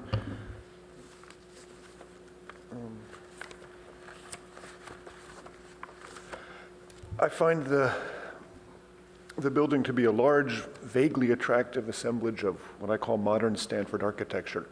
It's not bad. It's not groundbreakingly great architecturally either. I think it's an improvement from what was improved in 2011. I think the use of the limestone is nice, and overall I can support the project. I'm disappointed with this, as with almost every building on the new Stanford medical campus, in that it needs visual cues for wayfinding. There's no obvious entrances, there's no front door, there's no marking of where someone would go in. I pulled this screen up because in my walking around the campus the other day, there's a tremendous amount of pedestrian passage from the corner where the oak tree is, where Pasteur Drive is. A lot of people are flowing into the campus, out of the campus. I think Wynn's comments about the hospital are on point, actually. What's going to happen in the future is the old hospital, which is out that gate and to the left of this image, is going to end up becoming related to the research taking place in this building and on campus, and there will be a lot of activity, pedestrian passageway through this corner past this tree. I bring all that up because I'm setting the point that this building doesn't have any obvious entrance or visual cue at that corner by the tree. I think that's a real lost opportunity. When you look at this image, there's some sort of a one-story terracotta enclosed area, which your plans call a common area. I could see that being a nice space inside, perhaps, but to me, it's a tremendously lost opportunity to allow the building to be entered from this corner as well, possibly celebrating the oak tree by passing alongside it, underneath it, creating outdoor spaces that are open and welcoming to all the researchers and public on the campus coming in and out off Pasteur Drive. When I read through your, there was an initial study done of the campus flow and stuff, and again, this corner was identified as the most prominent and trafficked spot. I'm just asking if there's any way you can adjust, perhaps make your entry porch lobby larger, stretch it along the entire side of the building so you can come in from all those corners.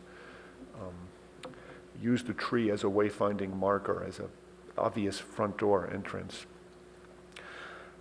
The other comment I make, and it's probably just throwing it into the wind, but architecturally looking at the building, you have a 4-story mass facing Pasteur with a limestone frame around it. That's on this image right here. If that were only 3 stories tall and had a terrace on top of it where functions could be held for the facility, you would get public activity up high looking over a wonderful public, almost like a mall for the whole medical facility as you come in there. And it would help to get more life on the face of the building. I understand that programmatically that's probably not possible, but I'm just pointing out to my way, just sketching on this thing, if you could lower that one piece down, you would help the massing of the building, and you'd bring more life and vitality to the facade. Those two comments being said, I can support the project. Thank you. I guess I was fighting with this initially, the same sort of thing that you're commenting or you're talking about, but in a situation like this, I think the programmatic requirements sort of overshadow what's there. I mean, the reality of it is the average person never needs to be in this building. So if they don't know where the front door is, I don't think it's that big a deal. If it's an attractive looking building as they walk by it, that's one thing. And like you said, you know, a patio or something like that or whatever just really is not the function of this building. I think if it was part of if it was a clinic or you know, an MOB or whatever, anything other where the general public or things like that would go in, then I would say, you know, I agree with you. The only part that bothers me a little bit is I could see the whole thing about the kit of parts, but it's one of the things that has always bothered me, having been in the industry forever, is that a lot of design these days is done based on a kit of parts where you've already designed a particular corner or this or that or whatever. You pull it out of the computer and you throw 15 of these pieces together and voila, you've got a building. I'd hate to see the hospital come to that point where that's all the buildings end up being, where any, anybody who has a sense of how to put something together just takes the various pieces that are standard and a building pops out. I think we see too much of that in a situation like this where offices have these kit of parts and do it. Obviously, Stanford is a little bit bigger scale than the average architectural firm that does, you know, smaller scale projects. Having said all that, on my little soapbox here, I like this design better than the previous one. It was interesting because I guess I wasn't on the board for the previous one, but I guess one of the initial comments on the previous one was, it's too massive, break it up. And then when you see the final result, it looked too broken up. It looked like a bunch of little pieces put together. I like the size of this. I mean, it is a very large building, but when you look right across the square at the size of the new hospital, it's very well placed in size. It doesn't get lost beyond the hospital, but it works well with the hospital. Based on that, I think I shouldn't say I think, I could approve it the way it is here, or I could support it. Let's put it that way. Thank you. Thank you. Okay, based on that, how do you want to approach this, or how do you want to move it further? Obviously, staff still needs to do various things, but could I get from somebody just to have this forwarded on to a date uncertain? Sure, it's easy to continue it. I'm wondering if we can't find some way to move it along more than that and approve it with conditions. Somebody comfortable with that? I don't think we can anyway, but I think, you know, as far as the applicant's concerned, I think they understand that. I'm sorry, I would just say that we need to do our code analysis before we can get that approval. But it would be helpful if there was a unanimous, or at least a majority of the. Well, that's what I was going to say, sort of a consensus that we can support the design as. If there's things that need change, it would be helpful to know what those precise items are. Okay. All right. Are there any, if we go that route, is there anything that anyone would like to add on a specific basis? I just need to say that I don't understand yet the changes in the landscaping along the front of Pasteur, and so I have no comment on them, but I will be looking more closely. I didn't realize what the change was from the previous design. Anyone else? I don't know if we have enough support for what I was talking about, changing the way the building is entered off the corner of Pasteur, but that would be my condition. Okay. I'd like to see that studied further. Can I respond to that, Peter? Is that all right? Through the chair. Go ahead. The issue relative to entry, I mean, you guys have really locked in on kind of the two things we've been struggling with going through the entire design process, which is how to balance the idea of a gateway entry between hospitals and School of Medicine, which in essence, you know, as Robert says, function as two really separate mini campuses. And to be really clear about wayfinding for the people that come and go to this building every day. And we studied ways. Yeah, so I mean, I think the introduction of the terracotta has been the main thing, using low iron glass, which is a very clear, transparent glass that will have a pretty strong contrast with the curtain wall and the rest of the building. I think these are visual cues that have worked with us really well. There's a real challenge at Stanford in that there's no back door. Every face of the building is sort of seen as a primary elevation, so there's a subtlety to that exercise, and we've studied options for having a smaller canopy at the main entrance of this building, and then it just looked like it was competing too much with this gesture at the cornice. So it's a great question. We've definitely studied it a lot of different ways, and at this point, this is the option we think is the best. Well, I'm pushing for what I was referring to earlier, mostly because I'm offering you an opinion of somebody who's both familiar with the built environment, but also entirely unfamiliar with the Stanford Medical Campus. And I consistently find myself lost. Even driving there the other day, I didn't know where to turn, where to stop, which building to look at. And that's because no building has a front. No building gives you a visual clue of what it is. And that's something we've lost in this, what we call modern architecture here. But really, it's this kit of parts that Robert has talked about being thrown together. And there is no front to this building. There is no primary facade. There is no sense to the public of what it is. And that's what I'm talking about, trying to create these sense of entrances of courtyards. And I grant you that it is functionally, there's no reason the public should be flowing into this building, even if that changes in the future with more researchers going back and forth. But visually, I find the building to be not welcoming in the sense of it being a civic contributor to the overall medical campus. This is our role in the campus. This is how you do or don't come in or pass by.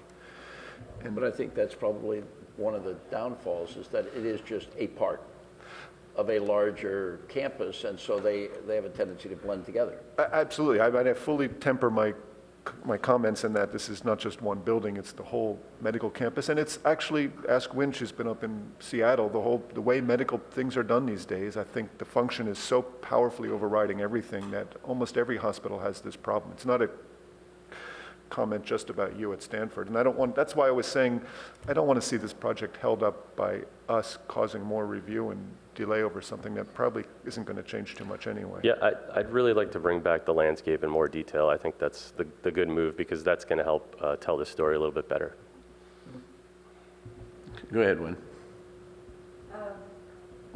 You know, actually, one of the really striking things about Seattle is that, and UW, is that they sell themselves to the public and themselves as patient-centered medicine. So the first thing you find is the coffee when you walk into the medical center. And it's heavy emphasis, and this is a clinical research building, I understand, and their clinical research buildings get a little grim. But it would be possible to put a front on this building. I mean, you have this huge stone, multiple-story thing, which in an earlier era, you know, if this was a court building, it would be a 50-foot tall copy of, you know, Statue of Justice or something. I mean, you could put significant art by that section of the building, and we would know that's the front and that's the entry. And I'm not going to hold up your project, but the fact that something is serious science doesn't mean that it has to push the public away, or that it has to suggest that this is only an intimidating place. And I'm hoping that your very transparent glass will help on that. And maybe you have lovely shallow steps that invite me into that doorway. But I do think you need labels on these buildings, and whether the label, you know, this is something that conveys front and entrance. And I think you could do it without messing up your basic building. But I leave it to you to figure it out. But I do think that there are going to be a lot of people coming through there, and they're not all going to be people who work there. And I hope that Stanford is trying to bring us in. One of the things that concerns me about buildings at this scale, and I don't read these drawings well enough to know how it will happen, is that whatever you think about Richardson, scale's very human, and except for the actual entry off Palm Drive, it's not an intimidating building. It doesn't have a neo-fascist presence. It's hard for me to tell how this is going to be experienced, whether it's going to be dwarfing and make me feel insignificant, or whether it's going to make me feel, wow, what a great place humans have created here. Thanks. Okay, now, we're trying, I'm hearing two different things. I'm hearing we don't want to slow this building down, and yet I'm hearing concern on both ends as far as an entry. Can I maybe suggest that the board members who aren't familiar with the medical center, the new medical center, maybe meet with Stanford? We went through all of these issues before with the hospital, and like the new hospital is going to have a cafe right on the ground floor corner. And so, I mean, they've made an effort to make it more pedestrian friendly and to put things where they know that the pedestrians are going to be. So they've done that for the whole center. And so maybe that piece of information is missing from. Which sort of matches Wynn's comment about when you walk into the medical center in Washington, the first thing you see is coffee. This is not the medical center, again. I understand. Okay, so again, can I have, if you want to do it that, yes. I'm happy to make a motion that we continue this project to a date uncertain, with the request that we see a more complete landscape plan along Pasteur Drive, and I would like to see some studies made of possible changes to the entrance of the building on the corner of Pasteur next to the oak tree. Okay, can I get a second on that? I'll second. Okay. All those in favor? Aye? Aye. Aye. Aye. Okay, all opposed? Okay, there you go. So we would like to see some thought given to that, enhancing that concept. Sounds good. Thank you.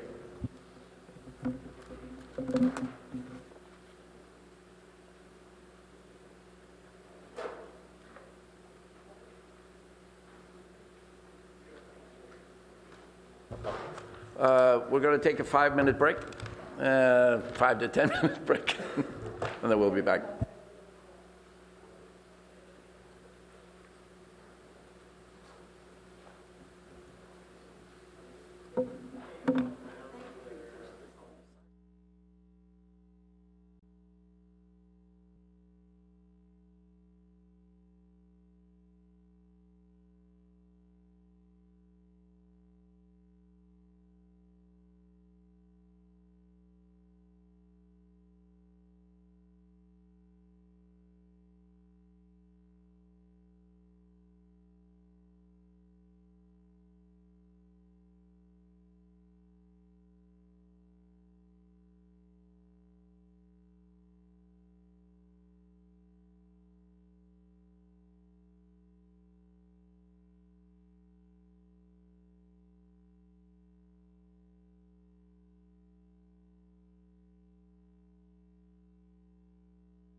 All right, I'll bring the board back in session, and we will start with the next item, that being 3265 El Camino Real, request for architectural review for a new 4-story mixed-use project with 1,843 square feet of office and 3 residential units that total 4,492 square feet. The applicant also seeks a design enhancement exception to reduce the required driveway width from 20 feet to 18 feet and may be required for modifications to standards that require 50% of the building frontage to be constructed at the front property line. Environmental assessment pending further review. Zoning District CS. Okay, staff? Yeah. Good morning, Chair Guyer, members of the Architectural Review Board. I'm Adam Peterson from the Planning and Community Environment Department. And as Chair Guyer noted, I'm here today to present a project that proposes a mixed-use building comprised of approximately 1,800 square feet of office uses, 3 residential units, and a stacked lift or mechanical lifted parking system. The entitlement requests for the projects include a major architectural review, a design enhancement exception to permit a reduced width to the driveway standard, and a director's level exemption to permit a stop sign to serve as an encroachment into the clear vision triangle when exiting the site. However, I do want to emphasize that this meeting is merely to solicit the board's comments about about the architectural design and about the entitlement request. There's no formal action being taken by the board, no formal recommendation to the director at this time. This project has previously been reviewed by the board, and this is the project site. It's located on El Camino Real next to the existing hotel. The site is currently undeveloped and does contain some street trees and a large mature tree towards the rear of the site. This lower picture demonstrates that it's predominantly surrounded by office and commercial buildings. There is one residential unit located in the back, but again, the entire zoning of the area is in the CS zone.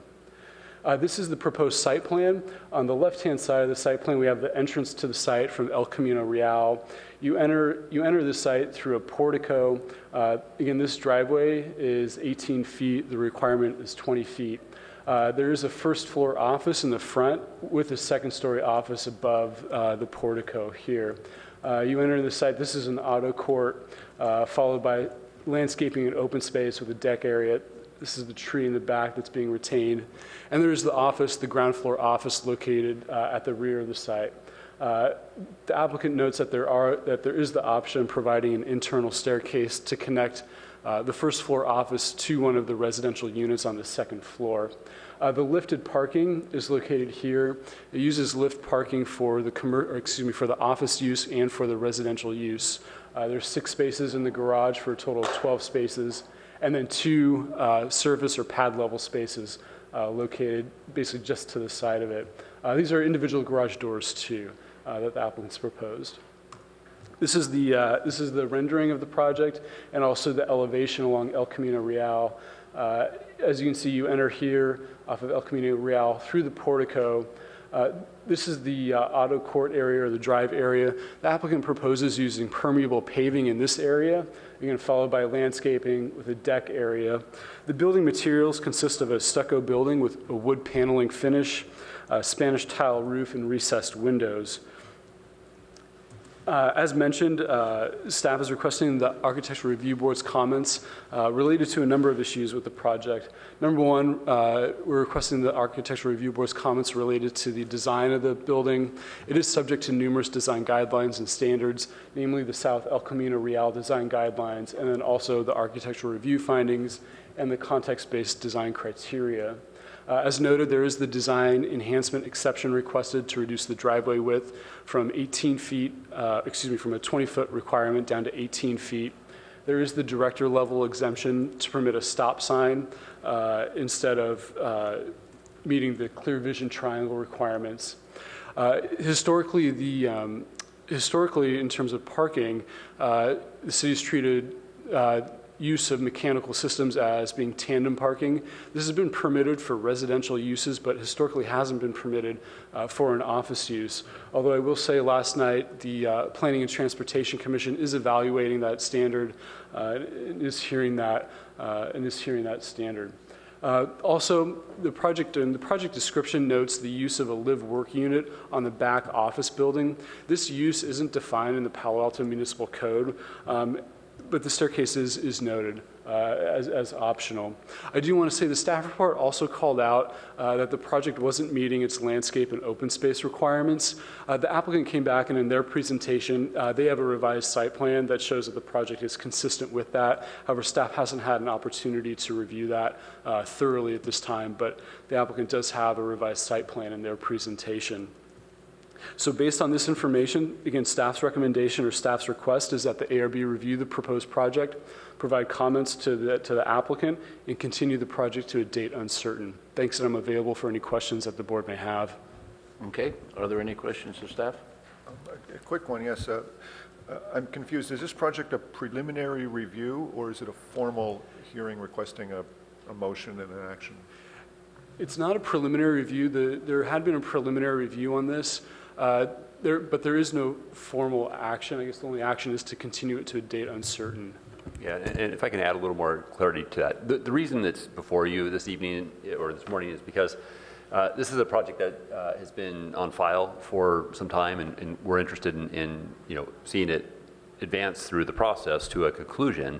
And as I understand it, there's been some back and forth between staff and the applicant about some design changes. And it was my perspective that rather than send the applicant back to make some other revisions to the plans, it would be helpful to get the board's feedback, because spending 4 more months with staff and then coming to the board to then get some additional design direction that might be counter to what staff is suggesting just seems like it was prolonging the application process. So the effort here, or the intent here, is to see if the staff concerns are aligned with the board's and to get board feedback so that the applicant could be working on both of those edits at the same time. That makes sense, but I'm concerned. We're told we have three chances to hear a project. Is this then one of those chances? So this you're correct. There's in the code, it does talk about 3 chances to review a project. I would say that in a situation like this, that there has been an opportunity to consider another 4th hearing, and that would be a collaboration of the applicant's interest and the director's support. I wouldn't see in a situation like this a problem with having an additional hearing if that was necessary. We have had projects where there have been more than the 3, but mainly that's been something that, it's not ironclad. It's something that's in the best interest of the project to go ahead and have a 4th one. So I think probably based on staff, I suspect they've been going back and forth, and they want our input to get a little bit better sort of direction as to what to tell the applicant. I'm sure we'll be happy to provide that. Okay. All right. With that, is the applicant here? Okay. You have 10 minutes. I think the keyboard's right there. I think that's the one. Yeah. Sorry, I'm setting them up.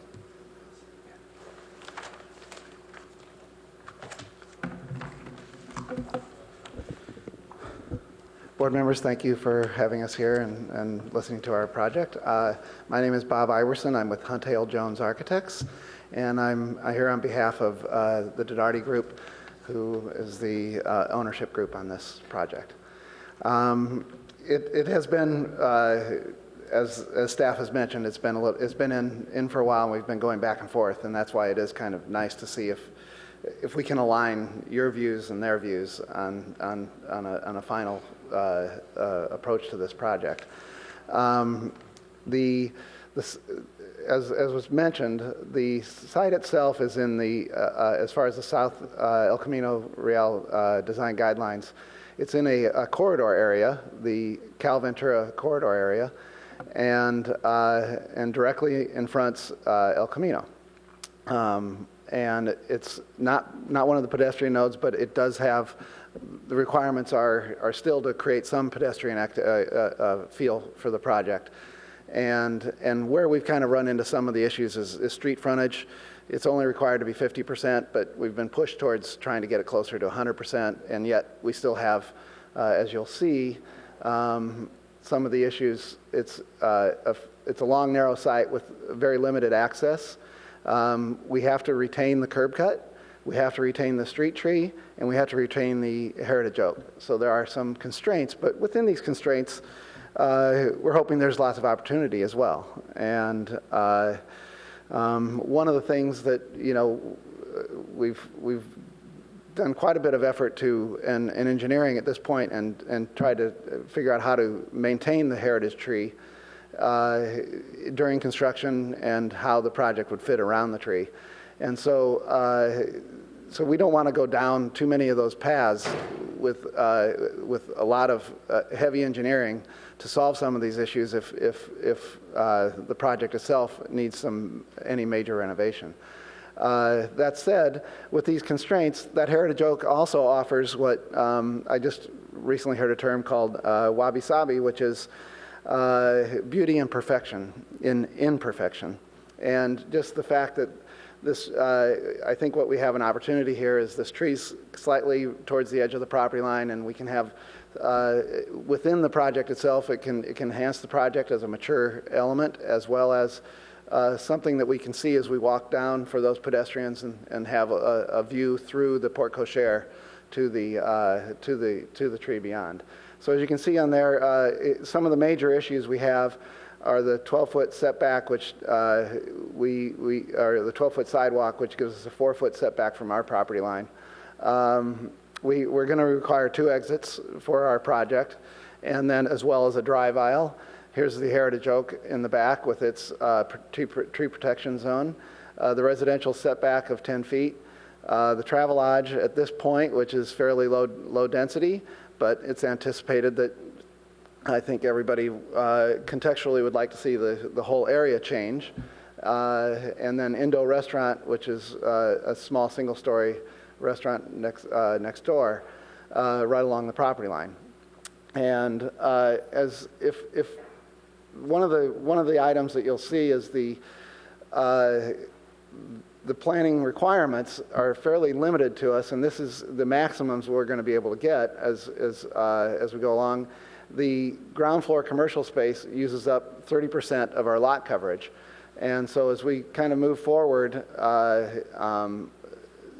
the parking becomes a major issue as far as how to make that happen. If we were to maximize every element of this project, theoretically we'd need 19 parking spaces, and on a 150-foot by 50-foot lot, that would extend well beyond the property line. And so how are we going to handle and how can we get to what we need to create both a commercial and residential aspect? And this Klaus parking system, which is in use in the Bay Area, what we selected was they have a few different options.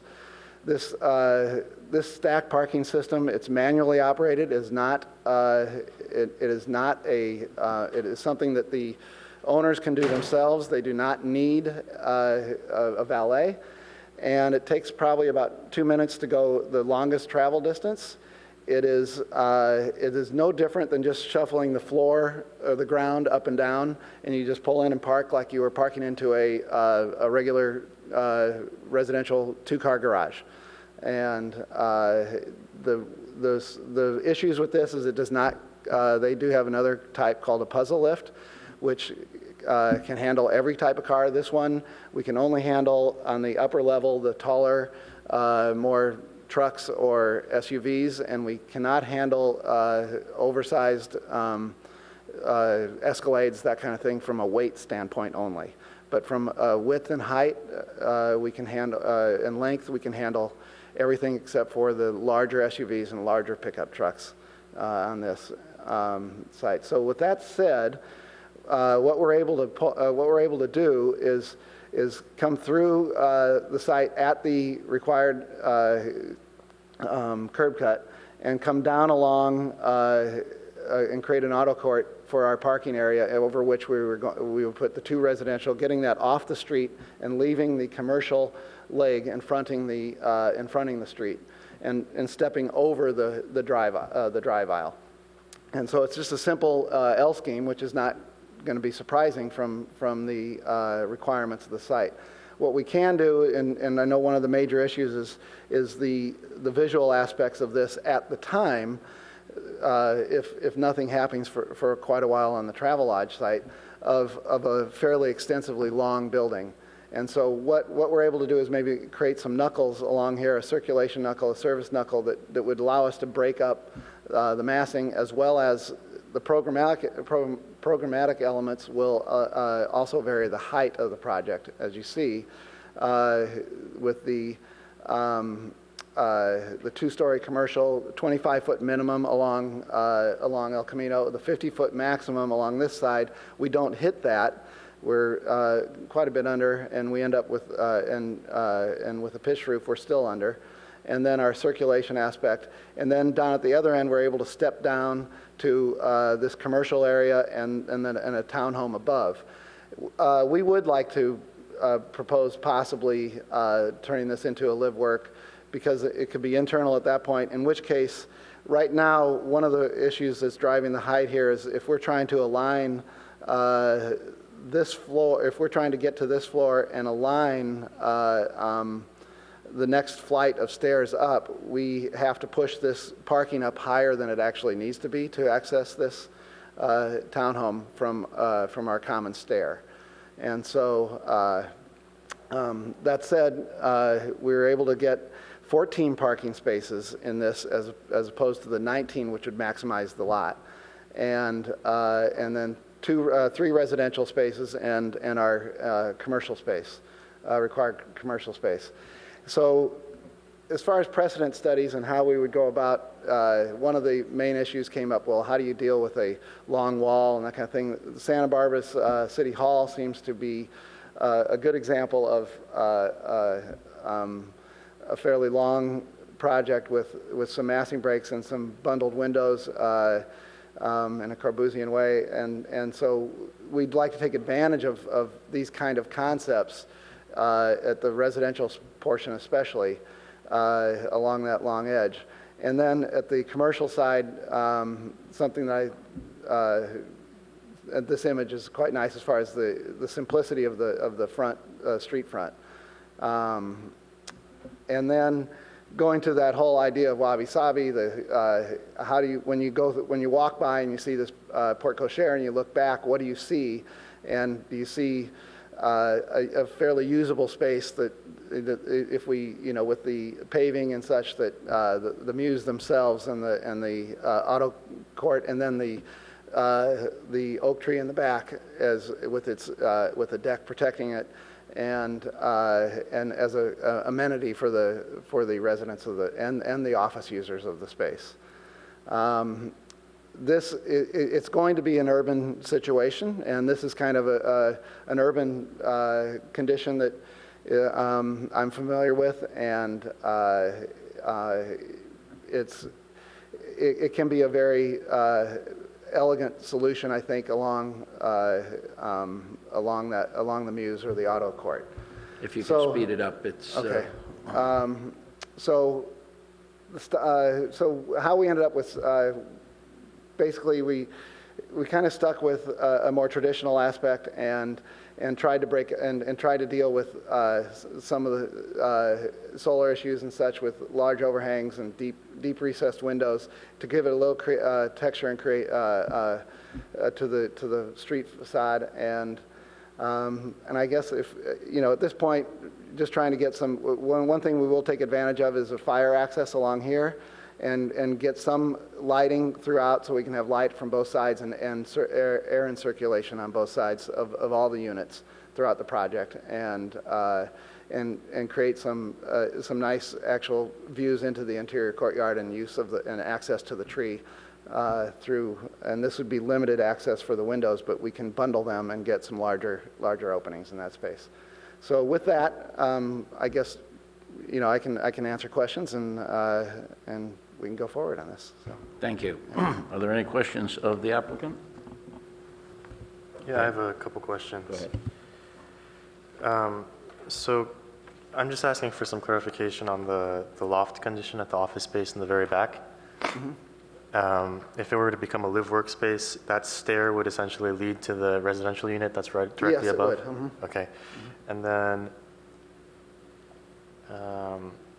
I noticed that on the floor plans, when you're describing with different colors the square footages and associated with what they go to, It seems to me that on the third level plan, for Unit 2, there's a powder room and some additional area there that perhaps should be yellow. That's shown in brown right now as circulation space. So that might be, that could easily be a mistake then on, the calculations are correct. The graphics might be a little bit off on that one. Do the calculations then, Foyer in the bathroom should be part of the... do the calculations then take into account the foyer as circulation space or as residential space? The foyer is circulation space. Circulation space, Yeah. okay. Those, That's not part of the unit, so. okay, yep, those are my questions, thank you. Anyone else? Alex, go ahead. Could you explain the rationale for not including an elevator in the project? At this point, yes. We think it's maybe only serving 2 units, and so therefore it would be a budget issue. If we want to put one in, we could go back, I think, and do that. But at this point in time, servicing just 2 units, we didn't know if it was necessary. So. Maybe also, just so if you're not familiar with Palo Alto does have a very large elevator. The gurney, yeah, you'd have to. I am familiar with that, and I gurney. know that we'd have to use a gurney elevator in this particular case, and I know it would be. There is a spatial aspect to that one too. That we are tight throughout the whole site, so adding a fairly large elevator might we could probably squeeze it in, but we'll see. Yeah. One last question. So you did talk a little bit about the stacked Klaus lifts versus the puzzle lifts. Right. And I do see in the packet some of your rationale for that, but I was wondering if there was a reason not to use the puzzle lifts. Yeah, there's a couple reasons. One is these stack parking systems, they're more reliable, and so from a user standpoint, if the puzzle lift breaks down, you have 11 people who don't have access, and apparently they break down a little bit more often. And then the other aspect of it is we'd lose 1 space with the puzzle lift. Thank you. Robert? Yeah. One more question just occurred to me. Have you explored putting an underground parking garage of some kind in here? Have you sketched it out to see what's possible? Yeah, I mean, it's the same issue as far as if we did look at that, but however, we have the oak tree for one down at the other end, and trying to get down anywhere in that distance is without the oak tree is not feasible or possible. And then can I ask a question of staff, of Dave Doctor? Dave, the oak tree in the back, as I can tell, is about a 30-inch diameter valley oak tree. That's considered to be a heritage tree by the city ordinance. Is it possible for the applicant to petition to remove that tree, and what would the process be? There's an existing process to remove a healthy valley oak, and it needs to meet the criteria that generally it would need to be dead, dying, or hazardous, ready to fall apart, or Can I interject one question that I had while you're talking about that anyway? The thing looks pretty butchered up on one side at the property line. Has that affected the longevity of the tree, or? I'm not sure of any current changes to the tree. I've heard that it has been recently pruned. We need to look into that. I think as of this meeting, we should be looking at the tree with how they've designed and engineered their whole site plan to accommodate the tree. If the tree were to remain, they've come up with an engineering solution to protect it. That's their first obligation. Garages, site planning, all of that would come outside of that first obligation, which is to preserve, keep the tree with their designs. Back to Mr. Beltay's question, though. To remove the tree, we would have to evaluate if pruning can ruin and kill the tree. That's a whole separate issue from this.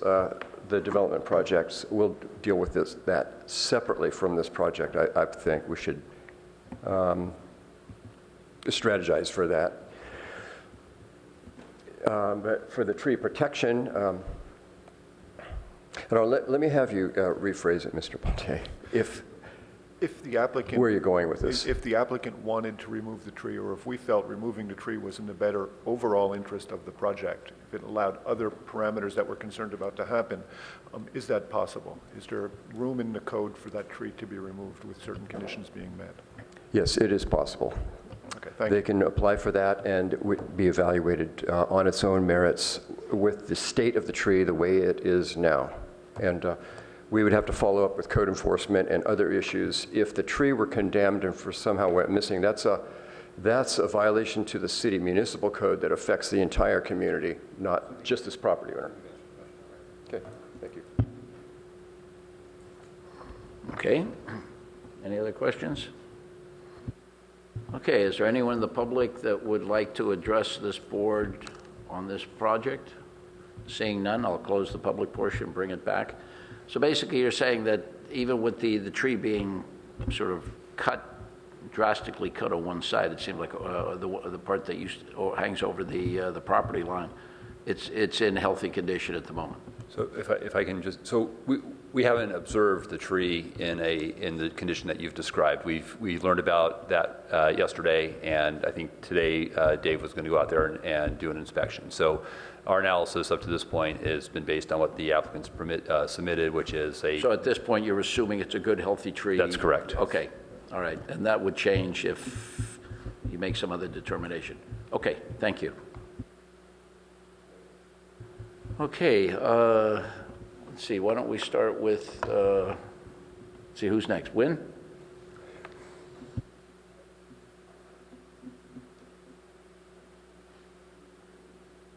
I was hoping you'd start with somebody who has more experience with mechanical lifts for parking, I had one question for staff. When we're figuring out how many jobs office space generates, how many jobs would this office space generate? It's 1,800 square feet? I forget what it is. 1 per 250? in terms of a parking requirements based on... No, it's not parking. I'm talking about people. I don't have the jobs number. I don't know that off the top of my head. Parking's 250 is the assumption, right? Yes, but that's employees of all sorts. Right. I mean, of course, you understand what I was trying to figure out was what this does to the famous jobs housing balance. So I'd like that information at some point. It's a very difficult site. Was this once owned under the same ownership as the Travel Lodge? I believe it was, yeah. Uh-huh. And so it's left us with a fragment here, and I feel that it's hard for you and it's hard for the city to get a good project on a major street with such a narrow frontage with your other constraints.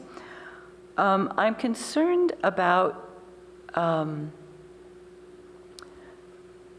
the narrow driveway. One of my questions is what seems to be a big issue today, how would trash collection work? I mean, would this involve the trash trucks coming in off the street and backing out? Can they turn around and how would that work? No, that would be pulled out for service.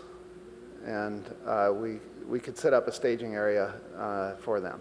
And this would be on El Camino, and I'm trying to figure out how that actually works. Let's go back and see if I can. We keep coming up against this on projects which are on heavily traveled streets and sidewalks. Currently, there are two locations. There's the residential, and there'd be only carts. This is obviously not a large project, and so we wouldn't have bins. Let's see if I can find the site plan.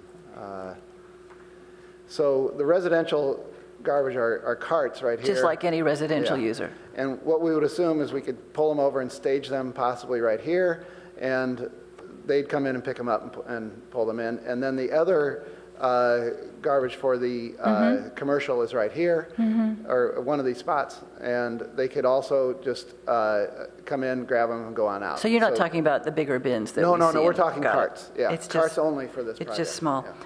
I'm also concerned about the clear vision triangle. I think it's a big issue here. We've solved that one, actually. Good. Tell me about it. And I think that's going to go to the front facade a little bit. It's not resolved yet, but from a planning standpoint, the 18-foot exception they're talking about is just right here, and that's to give a little bit of wall to the project on this side where the curb cut comes in. So we're really kind of taking from the 20 feet right along this edge.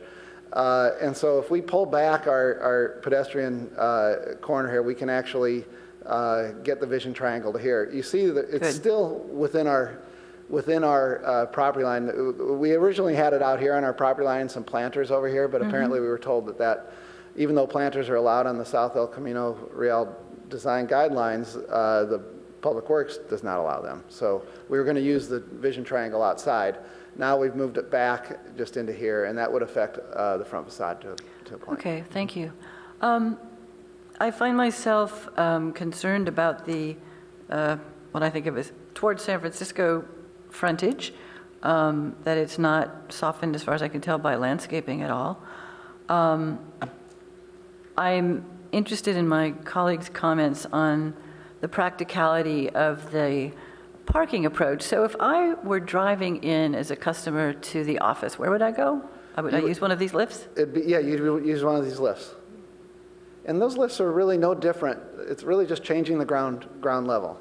So you turn a key, they go up, and they come back down, and you just pull in as if you're in a garage, a residential garage, basically.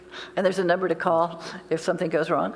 There is. They service them twice a year. And like I said, these apparently are, my understanding is they are very reliable. As opposed to the puzzle lift can be a little less reliable. Okay. And then I also was struck by the long distance between the bedroom and the fire and the fire egress, the staircases. So explain to me the sprinklering in the project. It'd be an FPA 13, but we meet the exit access requirements. I know you do. Yeah. I just want to understand. Is the building fully sprinklered? It would be, yes. I'm a non-architect member of the board. Okay. It'd be required. It's an FPA 13 system, which is the higher end system. It'd be required, and yes, it would be in this building. Okay. And then the windows that face on El Camino Real, are they fixed? Are they casement? How do they work? Those would be operable and casement in this particular case. Okay. So I'm interested in hearing from my colleagues. I'm sorry I went first about how you think this actually would work. It's terribly parking driven. I am always happy to... Let me do this for you. Would you prefer send it to you? that... Yes, you guys go first and I'll chime in later. Okay, so that's what I figured. Sounds good. No problem. All right, Peter, why don't you... Okay, thanks. I have a number of problems with this project, I'm sorry to say. I don't see the pieces fitting together. I think it's not entirely the applicant's issue. I think there's some of the regulations the city has which are just making it next to impossible to develop this project in any reasonable way, not to mention what he wants to do. I also think there's some issues with the architecture itself. The palette of materials is just not working, and the overall massing, which is probably driven by the parking in the tree, really aren't working either. So let me start with the issue of the tree and the parking. I think the lifts don't work. I don't think it's realistic that somebody's going to wait 2 minutes for their car to go up and down and hope the machine doesn't break and figure out how to get a key, do all these things. I find that's right now not in the code, certainly not for office work, even for residential stuff in this environment. I don't buy it, and I find it very difficult to support that. In addition, the 3-stack lift requires a 2-story space for the parking. That fights against all desires to have pedestrian-friendly residential access. The houses are then 3 stories up before you start because of a parking garage. There's no way you can make the building look nice towards the Travelodge, as you showed in the pictures of Santa Barbara, because you're not going to have windows where the parking is. It's just the parking is driving too much. I think the answer is to put the parking underground. It's been done many times in Palo Alto, consistently. When we get a project back where you put it underground, it lets you develop the site in a humanly friendly way. I think, unfortunately, with the oak tree that we have right now, it's not possible. The tree removes the possibility of putting the parking underground. And therefore, your hands are tied as an applicant because the city has these sort of fairly strict requirements.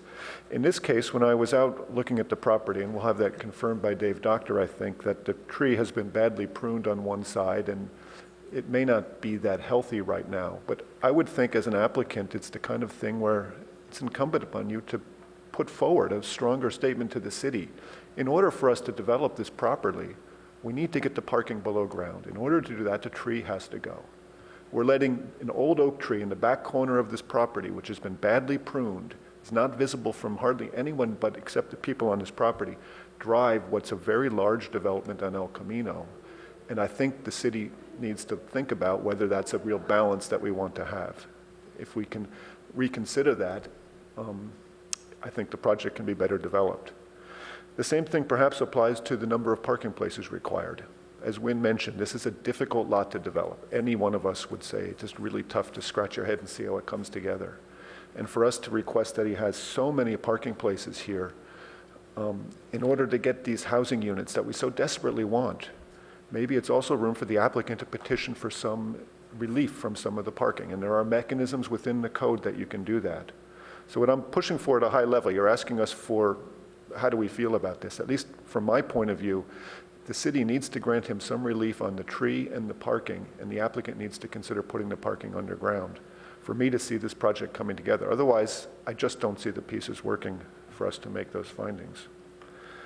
I'm trying to be forceful about it because I know that you just want to hear what we really think rather than wait for 4 hearings in a year of time and architect's fees going by to find out the same thing. Exactly. So I really feel strongly that the tree is a condition where it should not be allowed to drive the entire project. We have been told numerous times throughout here that there will be no variances allowed in the, on any conditions, and so we've tried to work with what the zoning code has put forth.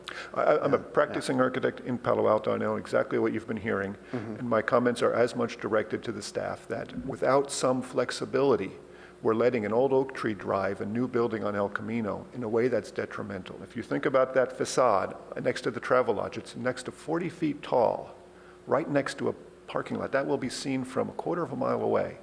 And it's not a matter of architectural trickery to make it good. We need to allow him a chance to step the building back from the property line, to modulate it, to do all these other things that our codes and design guidelines want.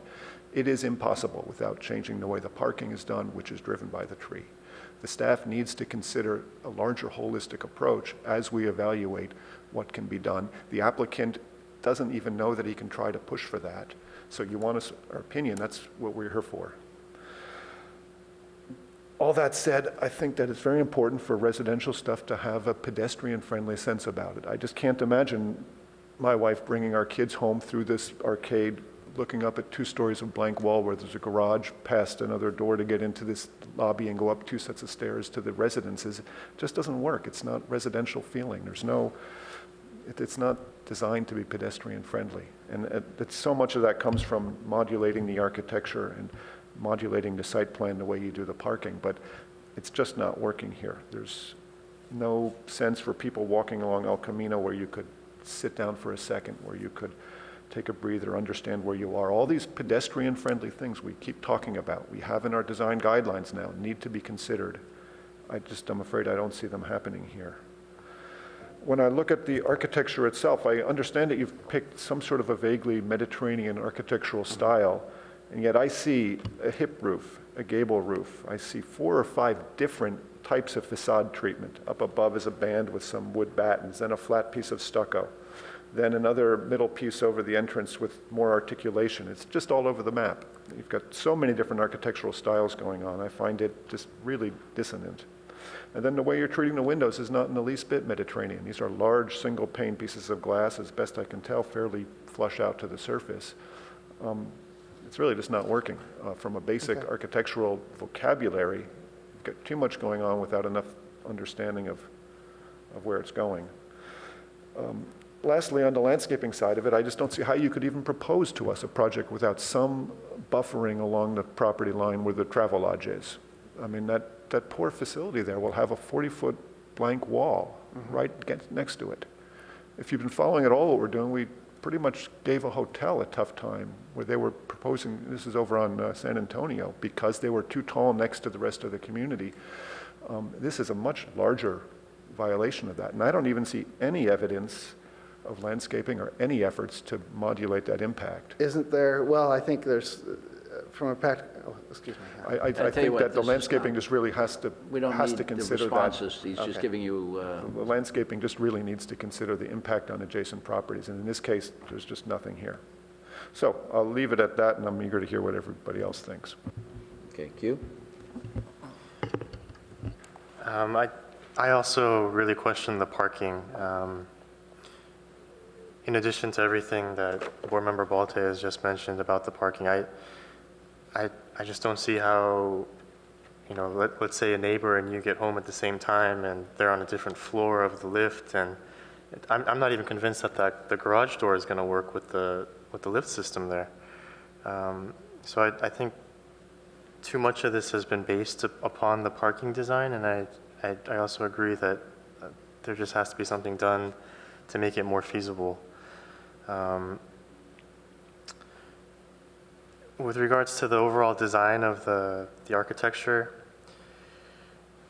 I agree. I think there needs to be just kind of a total look at the project as a whole, and through the drawings, I found several inconsistencies through the roof plan and the elevations, and I also think that the building really has to be designed in 3D as opposed to just doing two-dimensional drawings, and I say that because there are several missing views that I think we need to see and be convinced that this building is going to work. Such views as like a pedestrian perspective through the porte cochere, you know, through this mew that you're telling us that you're creating. I don't think the elevation of that facade straight on is enough for me to be convinced that that's a elegant and pedestrian-friendly facade that the people will see as they're entering the building. I think overall, from the street from El Camino, I just don't see how this building is much different than, let's say, something like the Stanford Motor Inn across Lambert. You know, it's got the car entry and then an office to the left. I think Palo Alto kind of deserves something, you know, a little bit nicer than what the standard examples have been. And again, I think, you know, that's not necessarily your fault, but it's you know, the parking that's driving that. In addition to that, with the elevations, you know, with these bays that are sticking out, there doesn't seem to be a real rhythm to them. I think they're a little bit arbitrary, and they're just based upon the width of the room, and perhaps there could be a little bit more attention paid to, you know, making those bays the same width to set a standard rhythm. I'm also, you know, looking at the elevation from the auto court. My eye doesn't necessarily draw me to the entry. You know, something that was said by another board member in the previous project was that, you know, we need to have these visual cues for wayfinding, and I'm just not convinced that that's happening right now. I'm also concerned about the pedestrian walk from El Camino. It sounds like you're perhaps redesigning that to make it work with the view triangle, but if you have a guest or if you're walking home, that just seems like an awfully dark little tunnel passageway that's not even open to the drive aisle right next to it. So I think there are a lot of things that need to be looked at, and I know that the process can be grueling, but perhaps there can be kind of an overall review of the project in-house by your design team, and I'm sure that you know, there can be things that can be rethought. And you know, this is another one of those sites in Palo Alto in town that's way underutilized, and I really look forward to a nice building on this site, and I think this is part of the passage in getting there, but I encourage another overall look at the design and the layout of the project. Thank you. Thank you. Alex? So I also have problems with this project. I think the 50-foot wide lot is a huge issue. You show in your photos, like one picture, picture of Dan Solomon project. And I used to work for him. And Of who?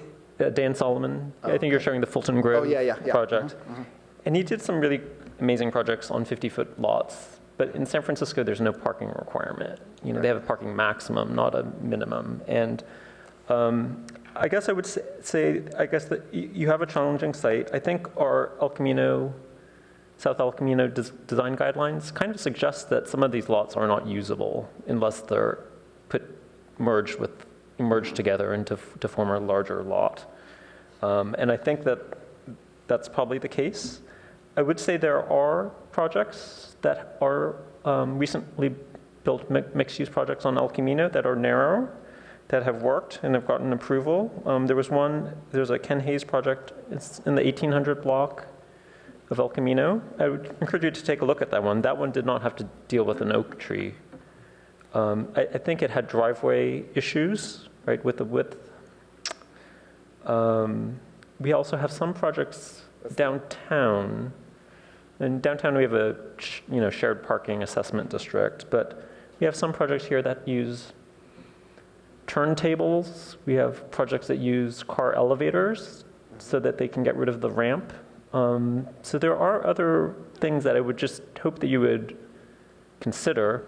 I don't know if they're viable options or not, but I think I would want to see them to just to see if, see what other possibilities might be possible. I've seen the parking lifts used in Berkeley. I think I have, and I do understand there's some issues with some of the puzzle lifts.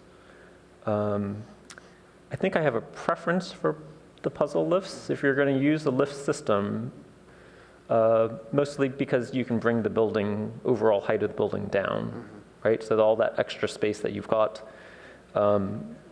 it's almost like a floor, right? A residential floor. It would be able to bring the building from a perceived mass of 4 floors down to 3. I think that would help. So I think I'd want to at least see a study of that, because I think that could help a lot.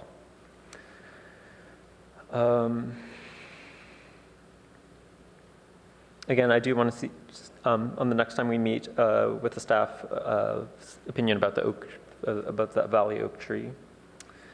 And then I think I shared the other board members' comments about the architectural style of the building, but I've seen some of your other work, and I don't have an issue with this, with traditional styles at all. And I think that you've done nice, very fine projects. Right. And I think what's the awkwardness is the parking lift is driving some odd things. The extra height is causing you to do some unusual things there. And then, the interior of the units isn't really so much the ARB's purview, but I would just say that we have other units here in downtown, tall, 3-story townhouses, and they all have private elevators. I mean, that's sort of the market. The prices here are staggering, and I think people do expect amenities, and having a 4-floor walk-up unit is just, to me, is not desirable. So you've got a challenging project, for sure. But I don't think I'd be able to meet the findings as it is currently proposed. Okay, Wynn? Thank you. Now that I've had the benefit of your commentary, it strikes me that every time we've seen a mixed-use project which solves a parking shortage as defined by the city's codes with above-ground parking, we end up saying no because you get a building that's too large for the site if they're going to accommodate the desired use. So I trust that we haven't zoned these properties so they're completely unusable. That would be inverse condemnation. But I agree that it's not possible to get the theoretical, even close to the theoretical maximum, as long as we're requiring this kind of parking and you don't go underground. I would not, now, is the legal analysis that this would be a form of tandem parking that can be approved if it works well? So the city doesn't have any standards for parking lifts, Which means that we essentially don't allow them, right? Well, they have been allowed. They've been approved by this board and also City Council on appeal and also through site and design. Okay. And last night, the Planning and Transportation Commission considered an amendment to the code so that we can have some clarity on that issue, and that's going to go forward to the City Council in January, February next year so that we can get some standards in place. So right now, we must be sort of bootstrapping with the tandem definition, Yes. which is fairly vague, but does require a finding that it will work conveniently. And I find the idea of unattended mechanical parking systems in a project of this size not convenient or reliable or feasible at this point. I also think that by pushing the residential units up high, you do two things. One is you get that great big wall, and then one is you don't get the kind of residential close to the ground uses we're looking for. I'm also concerned about effective usable outdoor space and landscaping. One of the things, and we've looked at some other projects, I think of the one on Forest, which have residential uses and the need for a lot of car access, is where is the safe place for a child? If I have to leave a child outside for 5 minutes while I run back to get something up the stairs, where is the area that is gated, is fenced, is at least minimally set apart so that residential use is supported? So I wouldn't be able to approve it as it's presented. I tend to agree that it's to be hoped that the city's thinking through of its zoning standards might get us some better results. But of course, I mean, the sad thing is that this property has been split off for another and is leaving a very difficult remnant. Thank you. Yeah, I guess I'm pretty much in agreement with pretty much all the other members here. When I first saw this, without even looking at any of the literature, to me it looked like an addition to the travel lodge. I mean, and there are just sometimes sites that, I understand it's very, the criteria you have are very difficult, but I mean, there are sometimes just sites that are not, able to be developed. And I unfortunately have a feeling that this is, or at least the development you have here just isn't going to work. Also, I mean, you show us things, you say the Santa Barbara City Hall gave you the sort of the design criteria, but I'm looking at the front sheet of this, your C1, that has no reminiscence of the Santa Barbara City Hall at all. I mean, it was mentioned before, there are about 4 or 5 different architectural styles, all kinds of roof framing, or I should say variations. And then again, also, I think the parking is what's killing you, the whole use of the ramps. I have seen elevators for cars work, but even those, get to be difficult. This is just a very complex site. Having said that, I pretty much have to agree with my fellow board members here. There need to be some major changes made on this, and maybe that even means that the whole concept of the project gets changed, where it isn't mixed use, it's just housing or something, because or just commercial or something, because the development that I see here, there's no way I could support that. Now, do you have some questions? Yeah, I do have some questions. Okay. Well, I'm just wondering in some ways, as far as contextually what's going to happen down the road, I know we're concerned about the height and we're concerned about it not being a more suburban residential feel. Is it acceptable to go down the road of it being a more urban situation, and that viewing that in the future there will be another building next to that is going to rival the height of it, and therefore the height is not going to be an issue, and the blank of that wall is not going to be an issue on the lower part. And so I'm just kind of, if that's the goal of if the design guidelines are allowing us to go to 50 feet, and we are allowed to go to property line, is this going to be something along those lines, a more urban feel down the line, or what is the goal of? Well, I mean, to answer that is usually, and I've used that here before, is that unfortunately, I agree completely. There may be, in sometime in the future that there are 3 or 4 buildings in a row that are all 40 plus feet high or 50 feet high. And that may be the case, but the problem is this is the first one on the block. And the reality of it is, if this goes up, for instance, just the way it is, the person next to you wouldn't be able to do 40 or 50 feet because it would basically block off half or, every window that you've got in that place. So, I mean, that would be a conflict. It would be a difficulty right there. So, I mean, this is not really, attuned to being the first one of a large urban portion with the assumption, if that's the case, you'd make that a whole blank wall. And let's face it, that would be, right. Nobody would let you build that. Even, with the concept of saying, yes, but theoretically, 20 years from now, there may be a building right next to it that would eliminate that blank wall. It just isn't going to happen. If it's an infill, that's different, but this isn't. This is the first one of its kind. And like I said, I think all of us are sympathetic to the fact you've got so many things working against you at this point. We're not saying that it isn't a decent attempt at it. You could, I think you could improve the architecture to make it much more residential in feel. Let's face it, there are plenty of projects, even what you've shown us, plenty of projects that are in an urban environment but yet still have a residential feel to them. Mm-hmm. Unfortunately, this isn't really in a, quote, urban setting at the moment, because basically it's the tallest thing in the area, and yet it still doesn't have a residential feel to it.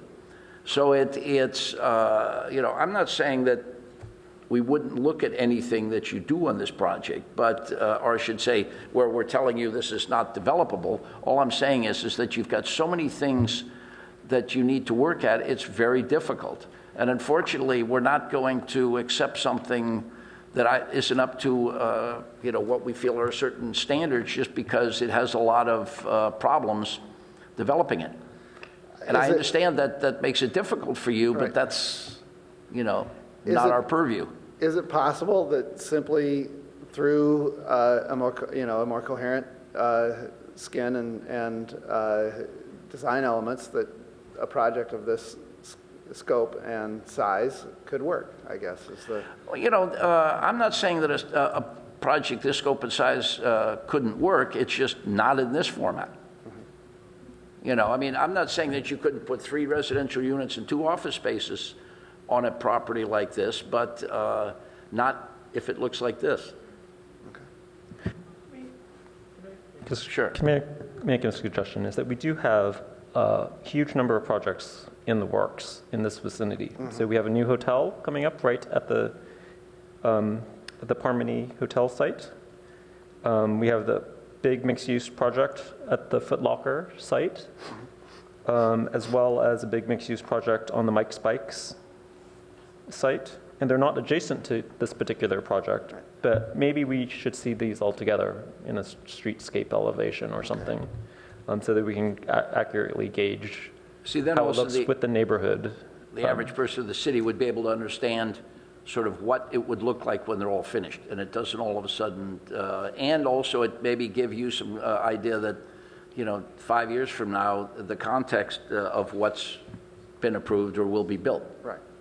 That sort of thing. Rather than, unfortunately, the only thing to relate to at the moment is the travel lodge. And let's face it, that's not the ideal thing we're looking for as something to relate to. But it does, unfortunately, just because it's the only thing there.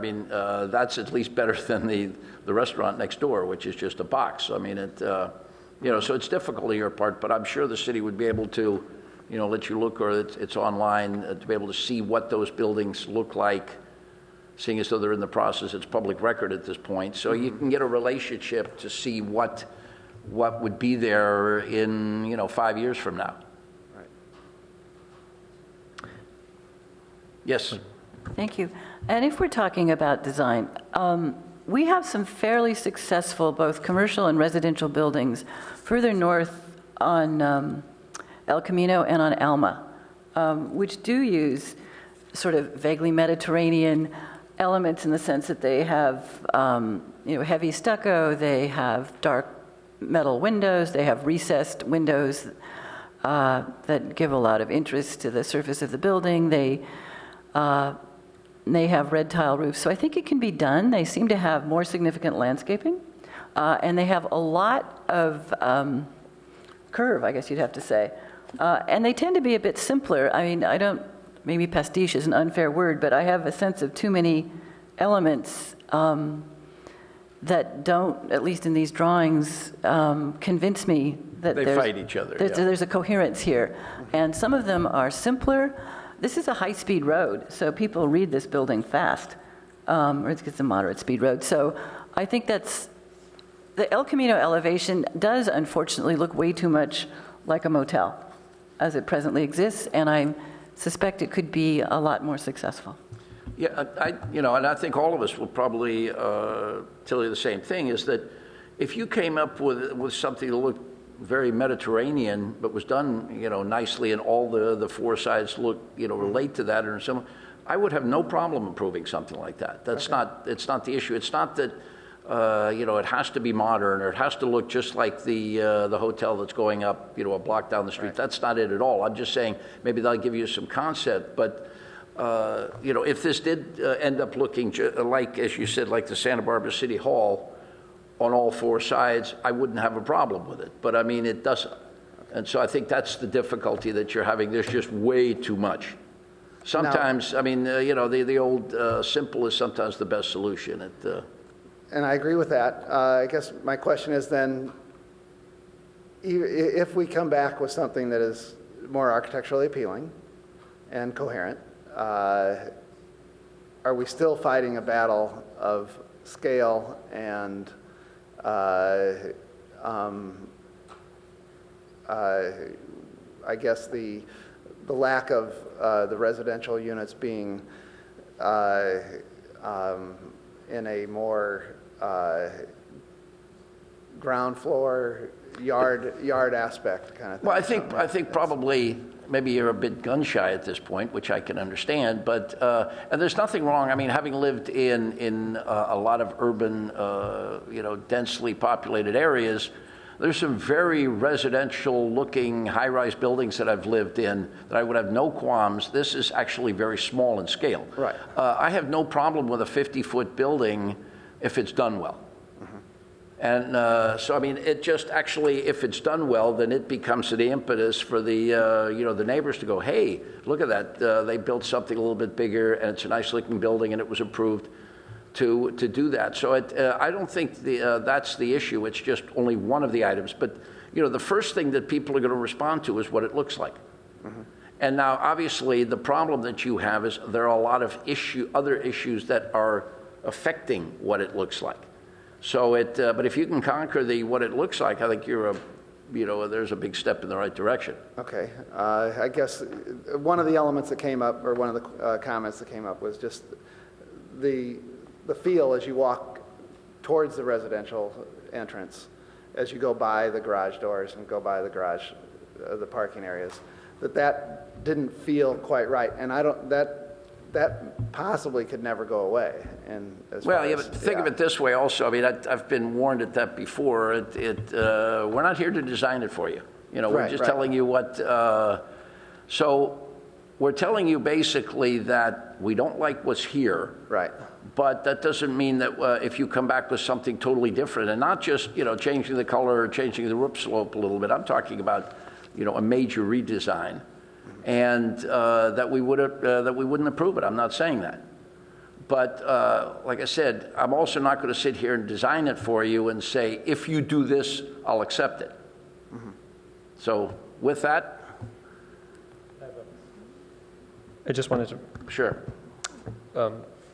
Rebut a couple things that board members have said. I think one is you were suggesting maybe an all-residential project, and that our zoning does not allow that. No, I understand that. I understand why I'm saying is that would that would make it look more residential. I'm not saying that again that's the right thing for this. Okay, that's we don't need to beat a dead horse, but that was what I heard, and I just want to make sure that they have to have a commercial component. Right. as required by our zoning. And then I think you had mentioned the, how would an office visitor use a parking lift? And actually, our design guidelines suggest that the visitors park on the street. So I actually don't have an issue with office. If it's a small office and really one office, I think they can figure out how to use the lift. If you have a multi-tenant building and whatnot, and there isn't an organization about how people use the lifts, then I can have issues with it, on a larger scale. But I think it's viable on a small project, especially if it's just one tenant. And I did want to mention on the live work. Is it sort of my experience here in Palo Alto that whenever we have the live work, that the live disappears and it's just all office. Right. Okay. And that's sort of the general sentiment, I think, in this town. So I would just say be careful on that going forward. I know other cities do it, Emeryville, and I've seen it in Oakland and whatnot, but and we've tried it on some projects here, and in the end, all the live got, there's one on El Camino in the 1800 block, all the living got converted to work. At that, we've still got one more item, so thank you very much. Yeah, thank you. Appreciate it.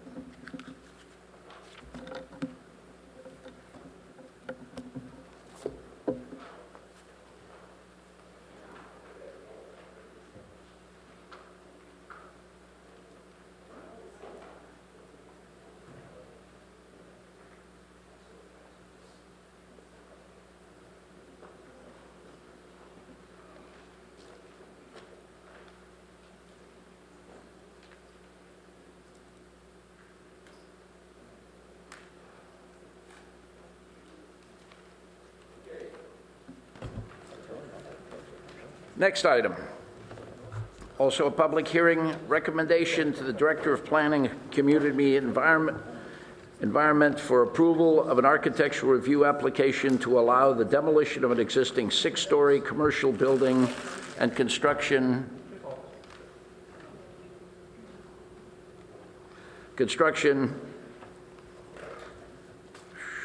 of a new 4-story, 62,616 square foot commercial building. No new floor area is being requested. Environmental assessment consistent with the California Environmental Quality Act, CEQA.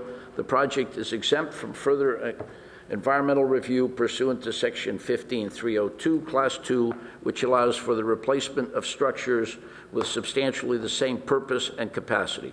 Zoning district CS. Staff? Thank you, and just about good afternoon. I'll try to be as expeditious as possible, and thank you for your time this morning on these important projects. So just the gist of it is the existing building there on site is non-conforming with respect to parking, height, and the size of the building. And so you have a new project that's coming in that's using the city's the zoning code non-conforming section to replace the building. In doing so, they're allowed to replace the building in the same size and floor area ratio, but all other aspects of the zoning code needs to be met. So that's what the case is for this project. And so some of the issues for the project would be the architectural design and the context of the surrounding, and meeting those architectural findings, and also meeting the South El Camino Real design guidelines. So the project did go before this board previously as a preliminary item, and there were several things that the board had mentioned for direction. One of the things, there was a height exception to the building. In response to that, the height of the building was reduced to meet the code for that zoning district. There was some concern about ceiling heights. So the ceiling heights I proposed are 10-foot ceilings. There is some opportunity at the first floor. If you leave the ducts exposed, then you have maybe 12'6" for that small retail space that's being proposed there. There was some concern about relation to the street and also to the adjacent building. The overhangs, and I'll illustrate that in the next slide, were reduced along the side. It's adjacent to the new mixed-use building that's just about completed, as well as they've created a plaza area in the front, which is consistent with the South El Camino Real guidelines, trying to activate that pedestrian area. And then finally, there's some concern about pedestrian circulation on the site, and the applicant has made some changes with the plaza, and also they will, in their presentation, discuss a little bit more about how they can improve even upon what they proposed today with their circulation. So here's what I was demonstrating. The image above shows that overhang that the comment was it looked a little excessive, and so below what's proposed now, it is lower. I mean, it's not as extensive there. And then the relationship to the mixed-use building, you do have those balconies on the side that kind of create, instead of having glass, for instance, or all stone, it's sort of some setback there. And then you can see the difference between the front of the buildings and from the previously proposed and the bottom, where they are creating that build-to setback, but as well as creating that plaza area in the front. So what's worth mentioning on the site plan is they are maintaining the basement parking, so they're not touching that. And there is, this is an area that is over the hazardous plume area, so that, of course, is a barrier that would be kept in place. There are 4 mature trees that would remain on the site, and that was something that we had worked hard with the applicant on, and that caused the project to have some other on-site parking changes, and some of those would be to create a second, a 2-level parking deck in the back. They did accommodate a loading space that's required by the code, as well as with these changes, the site meets the landscaping and also the parking requirements. With maintaining those trees at the front, there was some concern early on about the site distance, and there are a lot of pedestrians going through there. It does meet the code. There was a traffic memorandum that was created and demonstrates that it does meet the code there.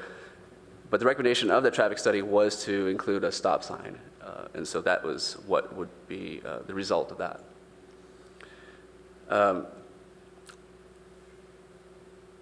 There will also be a median improvement for El Camino Real, just to discourage people from making that left out of the site. And so that would be something that would be an improvement. There is also public art that's being proposed on the site as opposed to painted in lieu fee. And the project does include about 1,500 square feet of amenity space that's not counted towards the gross floor area. That is a gym and kind of locker amenity for the employees. So this is just some brief kind of elevations. The applicant does have more substantial, but just to show you kind of what the new proposal is with the front as well as the rear, and then the context having that the soccer fields nearby and then the new building next door. For the environmental review, this would be considered under the replacement exemption because it is replacing at substantially the same size, substantially the same use, and therefore we can make those findings or no impacts to the cultural resources. There's a cultural resource evaluation as part of this report, as well as no impacts with respect to any hazards. So the motion here is to recommend approval of the commercial project based upon the findings and subject to the conditions of approval. And that concludes my presentation. I'd be happy to answer any questions. The applicant's also here with their presentation. Thank you. Are there any questions of staff? Okay.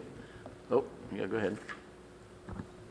Thank you, Sheldon. So with the stop sign requirement at the driveway, it seems to me that, is there any consideration of how that would actually work? Because there's the big planter there. So how do you get a stop sign in on the north, or I guess it's the easternmost driveway, if there's this big planter and there's nowhere to put a pole, and the driveway is already the required width? I mean, it seems like you can get it on the west side towards the Mayfield housing. There's space, but it doesn't seem like it's going to work on the other side. Yeah, I think it's going to be based on the particular detail of the site, and it may not be a kind of a standard configuration of pole, maybe directly into the ground, but maybe some other way that a stop sign would work. The existing conditions have a speed bump. Is that allowed? Is that normal? I mean, is that an option? I mean, I think there's a speed bump there now. Yeah, there wasn't any comment to remove transfer. that. Okay, thank you. Anyone else? Okay, seeing none, the applicant would like to give a presentation? You'll have 10 minutes. Thank you. That's all right, go ahead, and we'll hold off till I get the... Okay. That's it. Yeah, that's it. That's the first slide. Thank you, ahead. Sheldon. Thank you, ARB members, for hearing us again. When last we met, you guys had there was good conversation. You guys had a lot of good suggestions. Those suggestions have been incorporated into the plans after a lot of deliberation, and there's a lot of positive things that have come out of those suggestions. We've also been working with staff, all the departments, and also been meeting with College Terrace and the neighbors, and some good changes have come out of that, out of the development of the plans. I just want to orient some things that real briefly that are important to the design. We've got the Page Mill intersection and the soccer fields, which are kind of the large scale items of the urban fabric. And then we've got to the left, we have the almost completed Stanford housing, which is a 3-story project that's adjacent to us, and then office in the back. I want to remind everybody that this is a replacement project. We are coming in with exactly the same FAR and actually all the same uses, which include office, institutional financial services or bank, and retail, and we're actually increasing the square footage of retail space. So we are also doing some things that are changing for the project. The project right now is a 6-story high-rise, which does not comply with the height limitations. We're coming in with a 4-story building. This diagram here also diagrams some other deficiencies. Right now, there are 56 stalls below the actual ordinance, and we're going to be fixing that and actually accounting for the food use in the retail parking. We are 31 feet above the height limit. We're obviously going to be down to 50 feet. That was one of the comments. We went from 52 feet to 50 feet.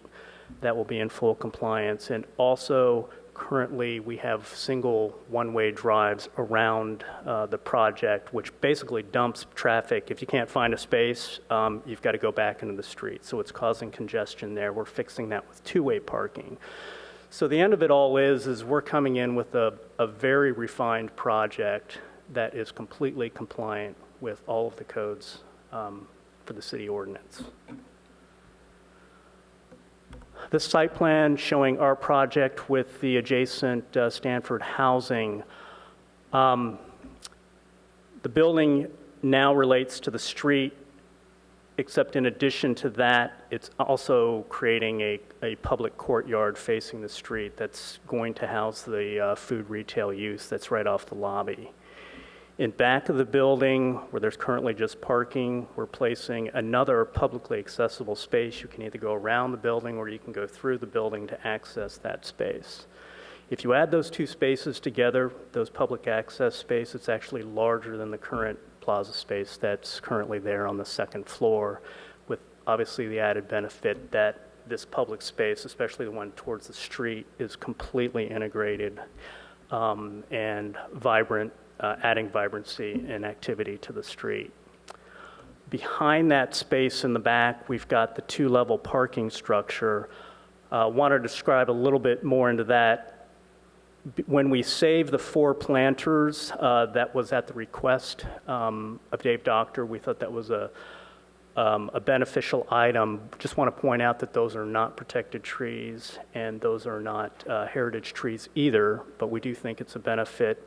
But that made us reorganize the site entirely. The other big change is we came in the minimum landscape is 10% that's required. We came in last time with 20%. We're now at almost 30%. So we've increased that because we knew that that was going to be beneficial to the project. We've got additional planting, additional trees, and landscape. The other item is, let's see, moving on to the garage, as mentioned, as Sheldon mentioned, we're leaving the garage as is, but we have additional bike storage both down in the garage and up on the plaza space. This is a plan which shows on the left side the financial services bank. On the right, upper right corner, that's where the retail would be. We've increased that from 850 square feet, increased it to 1,000 square feet, and parked it. That added an additional 7 stalls, so we went from 251 stalls to 258. And the red hatched item is our amenity space, which will help keep people on site. This is going to be a very positive item located next to the restrooms. We've added showers, lockers, and an area for a gym to keep people on site. Second and third floor, plans very similar. Just want to point out that we've got a lot of decks on this building, and the reason we've added more since the last time that we came forward to you. That's because we want this building being next to the street, next to the public way. We want this building to breathe. We want this to interact. We want it to be a very extroverted building where you can see in and people can meet, collaborate outside, and have connection with the street. Fourth floor plan, as you can see, has even more deck that's facing the street and the soccer fields. So this is the front view kind of coming from Page Mill. Again, a very clean, modern architecture that's very sculptural. We have a combination of white metal panels which create a ribbon effect, different planes and different organizations which start at the top, wrap down, and actually become a 3-story element which lends itself to the scale of the Stanford housing to the right. So urbanistically, we've caught that scale, and then as the building tracks to the left, we're more to the scale of Page Mill Road and the soccer fields. We did lengthen, since the last time we met, we lengthened that 3-story element about 50 feet to the left, and we added more of an entrance portico so that there's a real kind of strength in that entrance. And as you can see, we've got some decks which overlook and some canopies there. As you can see, we've got you can see now the main planter we have in the courtyard, and then the planters to the left and right, which those are the existing planters for those Chinese elms. We're going to face them in limestone so that creates a cadence of a very nice material, which then grow into the columns of the building.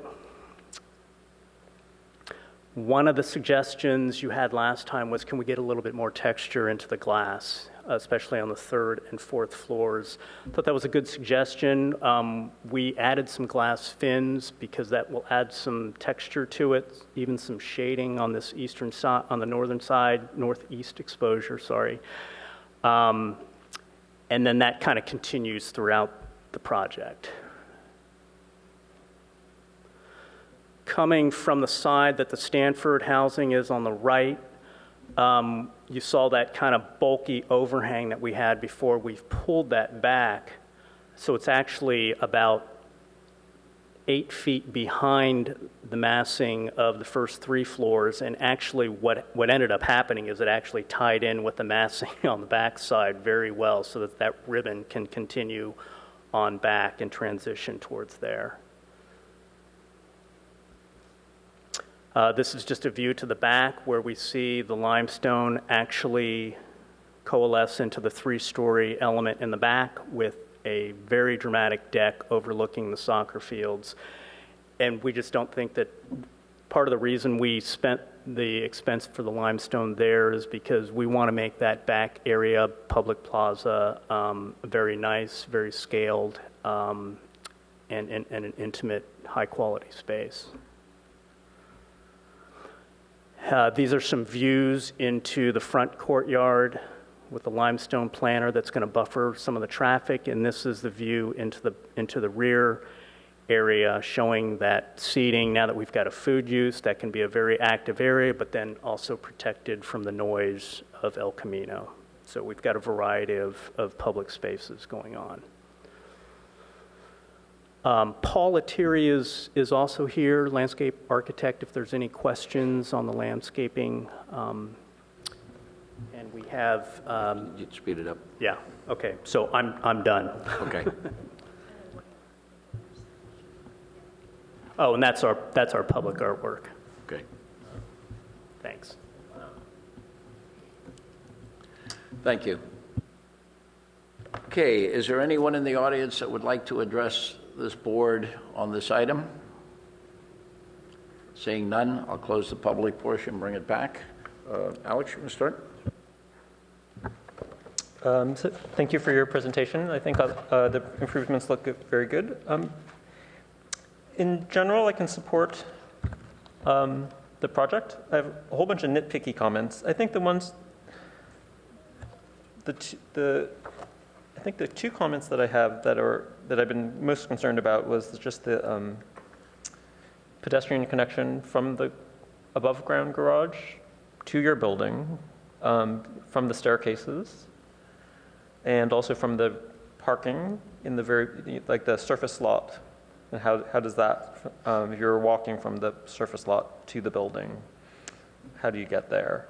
You have some recent projects, other projects at Stanford, where they provide one sidewalk from the back up towards the front of the building. They didn't do it on like both sides of the building, but I would think that some consideration of that would be appreciated.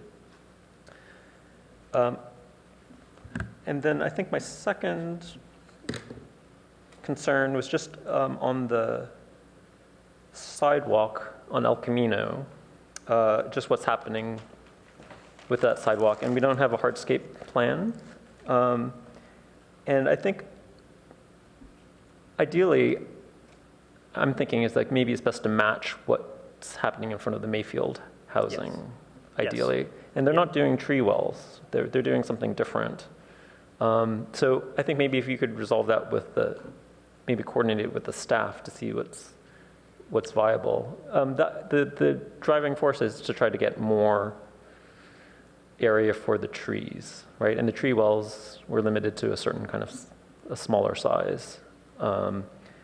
So I think you have a condition of approval to replace the sidewalks, right, which are existing brick. Yes. And then also just for staff, I think the conditions of approval, like number 75 is mentioning Lytton Avenue, and it's just, and it's cut and paste. So we should fix that. Okay, so my nitpicky comments were that, is fixing the condition of approval, 75. I think you're missing the light poles at the garage.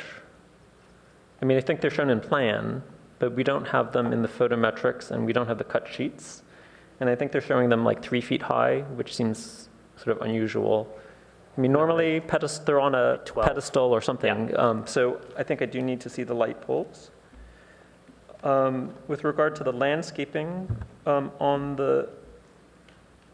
think they're showing planters in gravel, and I just wonder about the viability of that on El Camino. Is it just going to become an ashtray? I think you've got planters in gravel in the courtyard, and that's fine. It's relatively private. I think in some of the renderings, you're showing trees on the 4th floor balcony facing the Mayfield housing. They're sort of ghosted in, but they're not in the plans, and I would like clarification if that's happening. Also for staff, on buildings that have a lot of glass, we normally have been incorporating some recommendations from the Audubon Society about fritted glass to prevent bird strikes, and it seems like this is a very good candidate for that, given the proximity to so much landscaping along Page Mill Road. Also, I have concerns. You've got like a lot of ledges and recesses, and I like that architecturally. I do wonder if that's all just going to become like a giant pigeon ledge, and so I wonder if any thought has been given to pigeon proofing for there. And then I just have a comment. I don't think this requires revision at this time, but I would say that the landscaping has like a huge percentage of non-native plants, and I think I just want to mention, I think that the council is interested in going with more native plants in the future. So we may be changing, or I don't know, the council just voted on that. But I think we're looking at more habitat-friendly plants. I think all the plants that have been selected are architecturally interesting, but we may be trying to do something different in the future. Okay.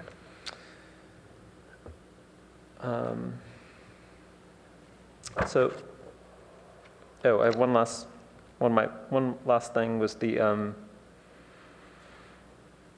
you have canopies shown at the, like for the retail space on that side of the building.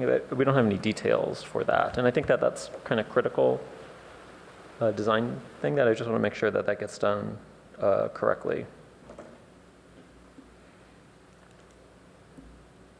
And then just one last comment is that your renderings aren't showing all of the street trees properly, and I understand that happens on architectural drawings, so you want to show the building. Didn't want to cover, I didn't know. want to hide anything. Yeah, so, but I would just say, just in general though, my take on it is that there would be a more uniform tree canopy in front of the building than the renderings show, so it will look better and more contextual than what we see in the renderings. Yes, that's right. Great, thank you. Wen? Thank you. For staff, I can out nitpick Alex here. On figure 25 in the Historic Preservation Report, that is not the First Unitarian Church, that is the United Methodist Church. Unitarians have had two churches here, one in Mabec and one in Esherick, but not that one. I also wanted to say that I continue to find the project description misleading for the public because I think it's so focused on code required things or code considered things like FAR that it continues to not discuss the removal of what has been a quite attractive, privately owned, publicly accessible space, namely the second-story terrace, which supports the existing cafe. I had some questions, I realize. This is the streetscape. This is all, of course, Stanford property, subject to some serious leases. This is the streetscape that the Mayfield, is it Plaza? The housing project is designed to, 2500 El Camino. And of course, it was designed for this big, tall building set way back. And now we have a building of a similar height, but radically closer. And the use on that side of the residential building is on the second and third floors, I think it's just second and third at that end, is residential. They have bedrooms facing this building.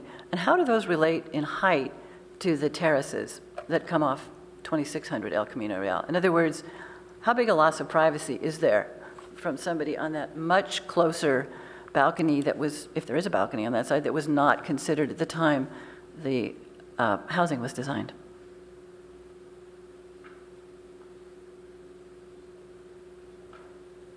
So I'm sorry, is this a question to staff about the terrace height and privacy, or? Anybody who could answer it. I mean, basically, I don't think I have, maybe you should just refer me to the correct exhibit, which explains to me how those balconies relate to those windows in those residential units.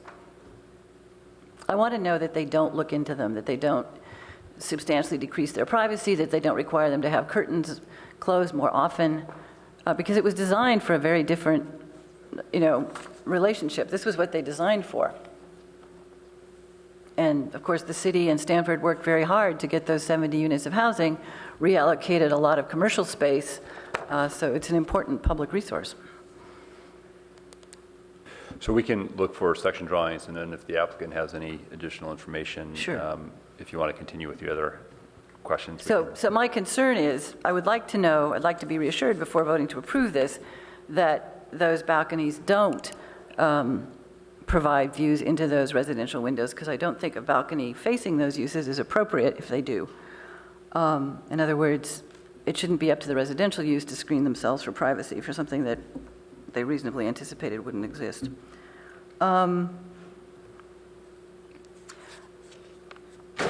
I'm also concerned that, I'm concerned about safety on the sidewalk. This is I understand I had it completely wrong last time, that in fact bicycle traffic is permitted along this sidewalk, and in fact this is the bike path for access from primarily the College Terrace neighborhood to the park, also provided by Stanford as part of the Mayfield Agreement.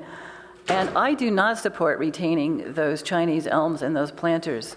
I was walking the site again last night, and I was thinking about children who move very quickly on scooters, on bicycles, or just darting out ahead.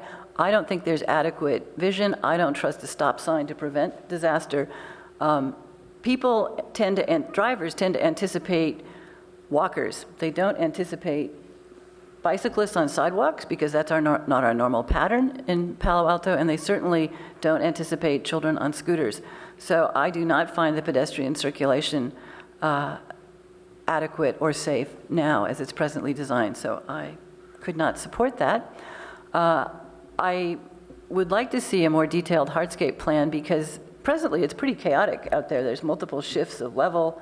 The sidewalk kind of undulates and occasionally drops.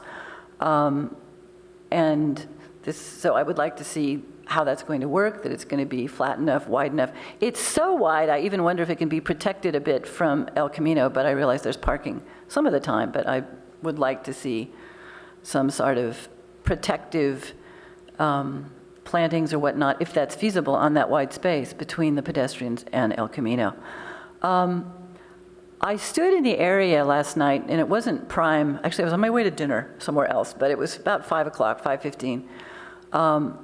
And it was too loud for that to be a useful outdoor space. And every time I've gone to sit at one of the outdoor spaces we've approved on El Camino, even when they're somewhat sheltered by berms or partial walls, they do not appear to me to be functional outdoor spaces. They appear to be too loud. And I believe, Sheldon, the noise contours show above acceptable outdoor noise levels along that street, do they not? That requires particular treatment when you're designing? I'd have to look at those, but the standards for commercial are higher than they are for residential. But this is supposed to be an outdoor amenity, and I'm concerned that it isn't because it's too noisy. So I couldn't support that without evidence that we're going to have good sound attenuation that will work. I also am concerned, I do not share the view that this essentially replaces the existing terrace because that's set back. It does, incidentally, support bird life. It seems to be friendly habitat at the moment. I'm concerned that the parking to the back, the area to the back, I'm glad it's added. I'm glad there are tables, but I'm concerned that I'm essentially sitting in a parking lot, very close to circulating traffic and parking spaces. I may be misreading it. I may not be understanding it in terms of going up and down. But at present, I would not support there's tables back there as well. And I gather there is a sidewalk that connects the two, which is great. But at present, I couldn't vote to support it with the present alignment. What would we call this? The addressing of the circulation at the front of the site along El Camino. And also, I couldn't support the balconies facing the residential unless it turns out that they're so high, they're not a problem. Peter? Yes, thank you. Been looking at this and scratching my head for quite a while now. It's the first time I've been on the board to look at this project, and I'm trying to put my finger on why I feel uncomfortable about it. Because it is has a sculptural quality to the architecture. And I think you've done some interesting things with the materials and the folds and the glass and stuff. I think, though, talking to the rest of my board members, we're missing the boat a little bit on El Camino. We have an El Camino design guideline, which requires buildings to be civic. I'll use that word, civic. Civic means the buildings work with each other. They create a common cornice line. They don't just try to be sculptural. I'm using your own words. And I think that's what's bothering me, is that this building is sculptural. It's sort of calling attention to itself in a way that I'm finding is uncomfortable. And I'm actually getting pretty concerned. As I drove up and down El Camino, we have 2 projects this week. I pulled out 3 other projects in the past year, all on El Camino. when I look at the housing development right next door, I think it doesn't meet the design guidelines, and I think we're actually heading the wrong direction. And we need to step back a little bit and make sure that what we're putting on El Camino works with each building up and down the avenue and helps to create a grand boulevard. Those are all words coming out of the design guidelines, that it's a civic neighbor that's appropriate for the community. And unfortunately, I just don't see this building doing it, and I see the architectural style not heading that direction. I see you having a strong sculptural image, which is beautiful indeed, but I can't support it as meeting the necessary findings for contextual compatibility and for the El Camino Real design guidelines. Let me step back from that then. I find it unfortunate that you've been asked to keep those planters with the trees in them. They just serve to make it harder to make it pedestrian friendly at the ground level. When the trees are up in about a 4-foot high concrete planter, you can't even sit next to it. You can't relate to it. It's strictly related to by an automobile, which is why it's the way it was. It was designed as part of this larger parking garage. And I understand that along El Camino, you're not going to have a cafe table right on the curb there. But I play soccer. I've played on those fields many times. My office used to be on California Avenue. I've walked up and down that street more times than I can count. And right now, it's incredibly unfriendly. It's cold and windy all the time. But it wouldn't take much more landscaping, get the trees down lower, chairs, a berm. You're going in the right direction. But I find that the planters hurt, not help. My next comment has to do with that parking structure in the back, and I find that an unfortunate addition. It doesn't seem to be designed with nearly the care or even presented with any care whatsoever, and I think it won't look very good. You will see it a lot more than you're not showing us in these renderings, and right now it just feels like an add-on to meet some parking requirement.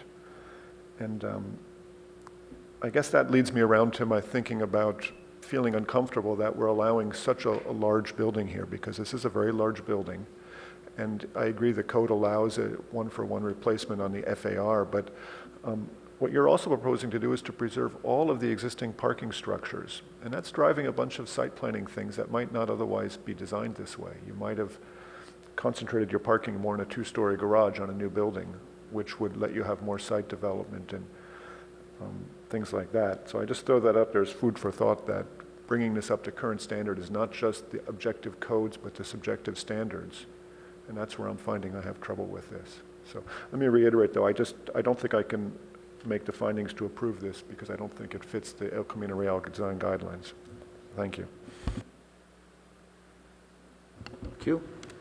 Yeah, thank you for coming back to us with the project. I also found that the parking structure in the back was not presented clearly enough. I think we need to see some site sections or site elevation at least that shows the building in relationship with the parking structure, and I couldn't find that throughout the presentation here. If you have a slide of that, feel free to bring it up. But I also found that the traffic study actually perhaps missed the parking structure in and of itself. It doesn't seem to mention it. Where it does mention surface parking, it says that there's good circulation through the surface parking lot and underground garage. And then it says that there are no dead-end aisles. When I see the underground parking garage, I actually see 2 dead-end aisles, so I don't think that the traffic study was particularly accurate. The parking structure, I'm actually pretty concerned about that. I think the drive aisle to drive up that structure is very narrow, and I think as you make those turns around the structure itself, you're going to end up hitting corners of cars, if not corners of that parking structure itself. I think it was A1.1A that shows the plans of the structure, but I'm just not convinced that it's going to be okay without there being any mention of it in the traffic study. I don't know if the city plans on having a third party review that as well, but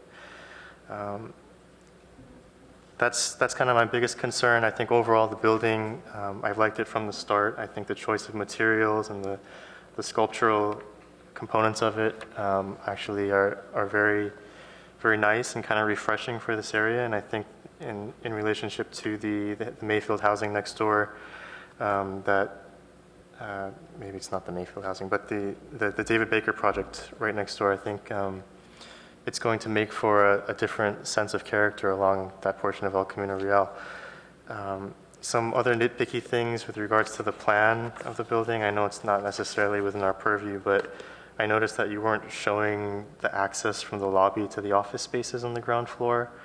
And if there's a wall between the office and retail, some other things, I think there may be some privacy issues with the lockers and the gym space that you have. And I don't know why the men's locker room was 100 square feet larger than the women's, but just some nitpicky things that I caught. And then also the decks, well, I think it's kind of a nice idea and concept that you want to extend these decks on each floor, but I just question if the majority of these decks are actually usable. It seems to me that the ones off the sides are only accessed by a single door, and then most of the decks in and of themselves are only maybe 4 or 5 feet deep at most. And so I don't see how you could actually go out there and sit at a table and have a meeting. It seems more like a smoking balcony or just a telephone balcony, but with the traffic sounds, I don't know how quiet it's going to be. I think everything else has been touched upon. I don't think I need to reiterate them, but thank you for addressing a lot of the comments that we had previously, and I wish you luck. Thank you. Thank you.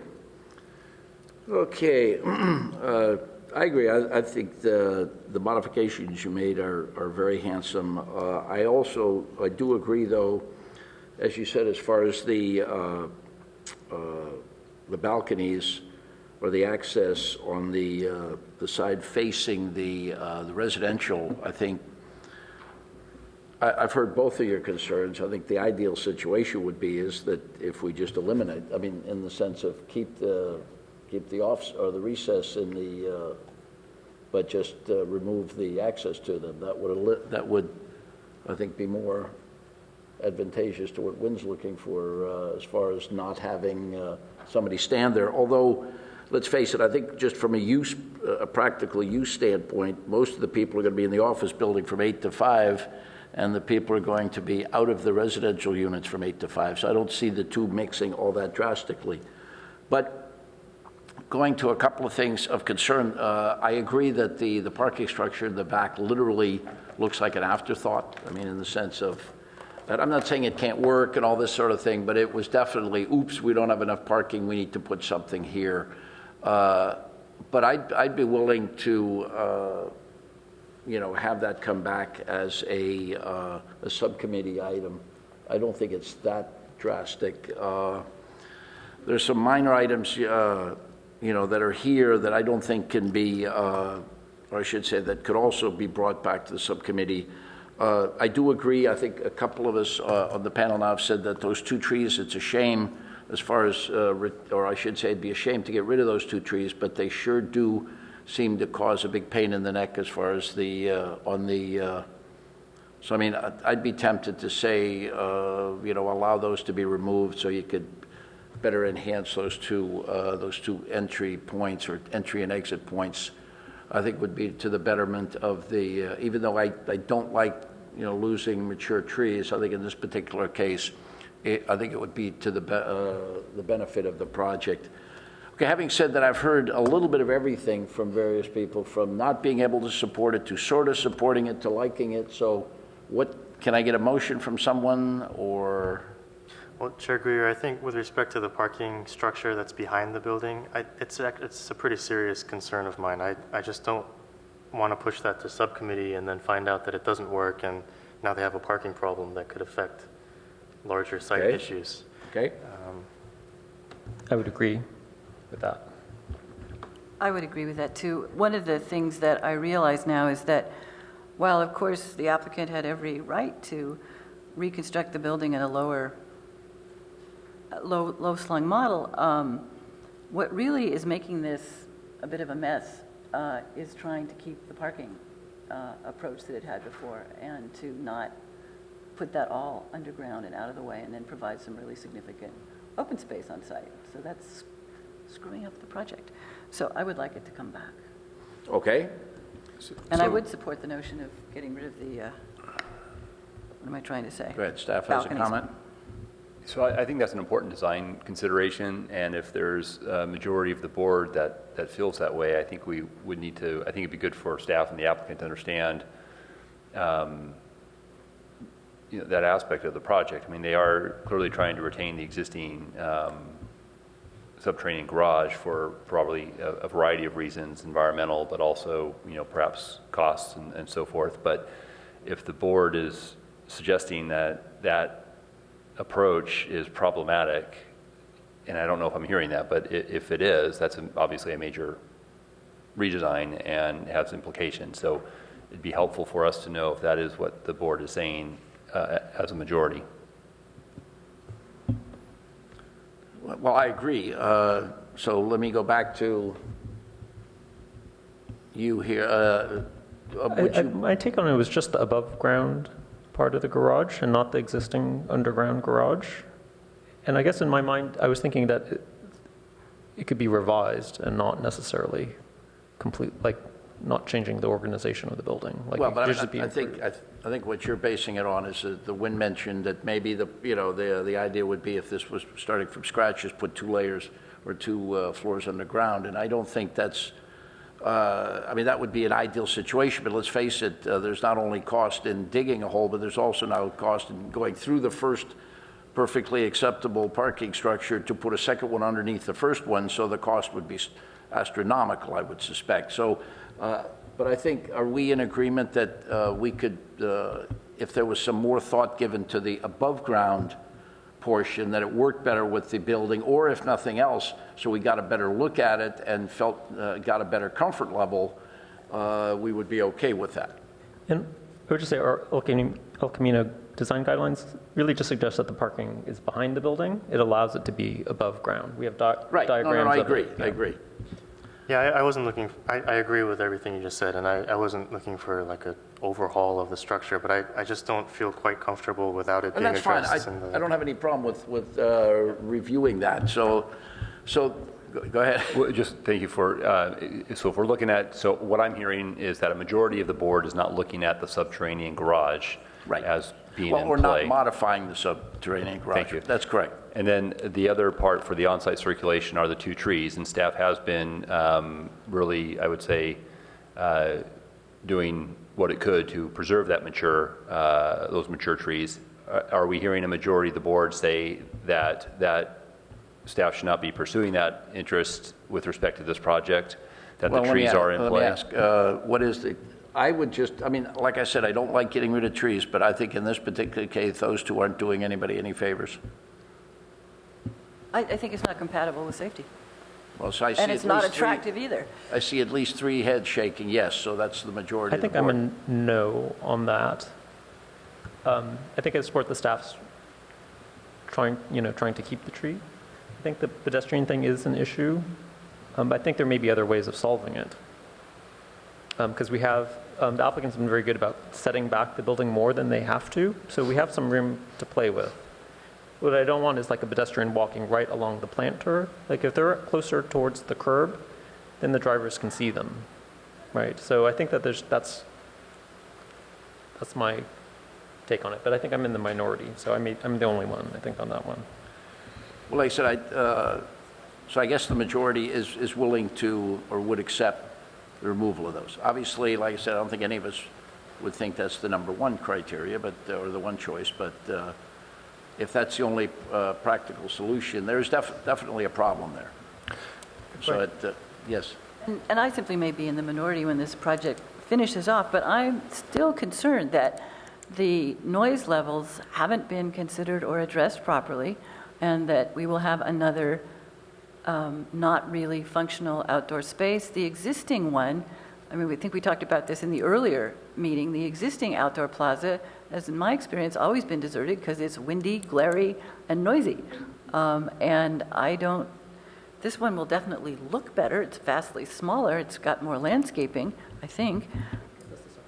So, in that particular one, I would have to argue the point because I've been in outside urban spaces where it's all kinds of noise level, and they're used extensively. So I don't know if that's really, I'm not that concerned about that issue. So can I get a motion then, I'm guessing, to bring Chair, it I'm sorry. back to, yes. One more thing that maybe we can get a majority or at least a pulse of the board is having to do with the balconies adjacent to the residential project, mixed-use project. Let's put it this way.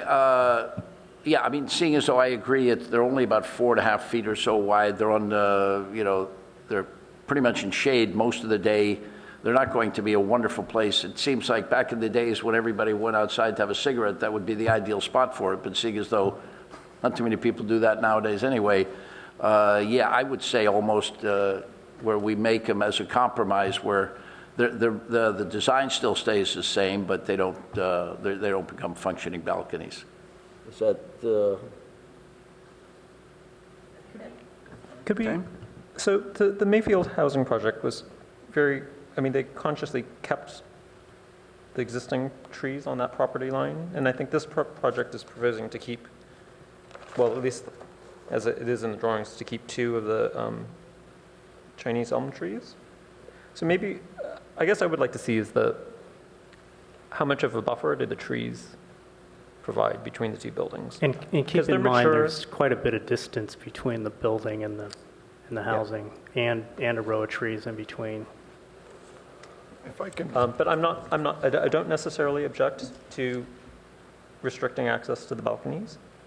And I'd say that there's one other thing that we've done in the past, which was to provide privacy to the units, residential units, is to require automatic shades, window shades in the evenings, so that we minimize the light going into the units. And that doesn't address the balcony, but right. that addresses the office. I agree. But it does address and so we've done that as a condition of approval. I think that's a reasonable addition to the, but although we're not really ready for that anyway at this point. No, I just mentioned that staff can put it in. Staff can put that in. But so am I hearing bringing it back and basically focusing on the parking structure in the back, the above-ground parking structure? Can I throw out on the parking what I'm just clarifying in my own thoughts now? If this had been a blank slate to us, we probably wouldn't be looking at parking stalls at the actual property line, which is the way this has been developed. Right. And we wouldn't be looking at 2 major drive entrances into the building. We'd be looking at 1. Right. Both of those are things that could be redesigned at the expense of redoing the parking, which is what they're trying to avoid. That's not a true statement. I thought I heard you say that the parking stalls are parked right up to the property line. That's not even allowed by the ordinance.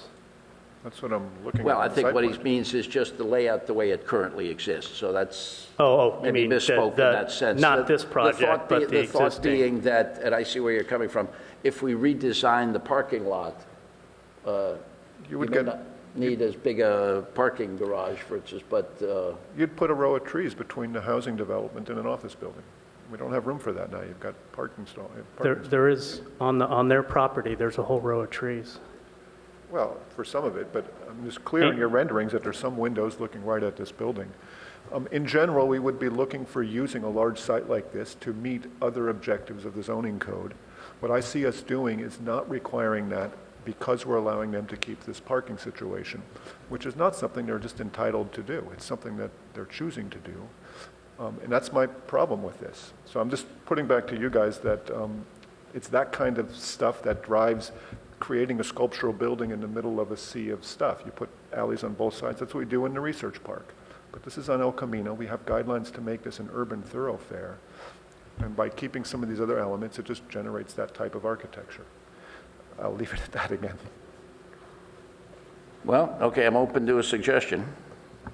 I have a question for Board Member Balte. Is there anything, I mean, aside from the parking, are there things on the building design that could be, is there anything that could be revised to make it more in keeping with the El Camino design guidelines, or you think it's just not feasible? It's not feasible at all. If you were to take the piece facing El Camino and not have the drive access there, but rather do some more landscaping to offset the dramatic corner of the building, and perhaps downplay the architecture so it's not quite so much in your face, it would come closer. I find the side facing the housing, when you're coming south on El Camino, to be doing that more. The massing does relate to the buildings next to it.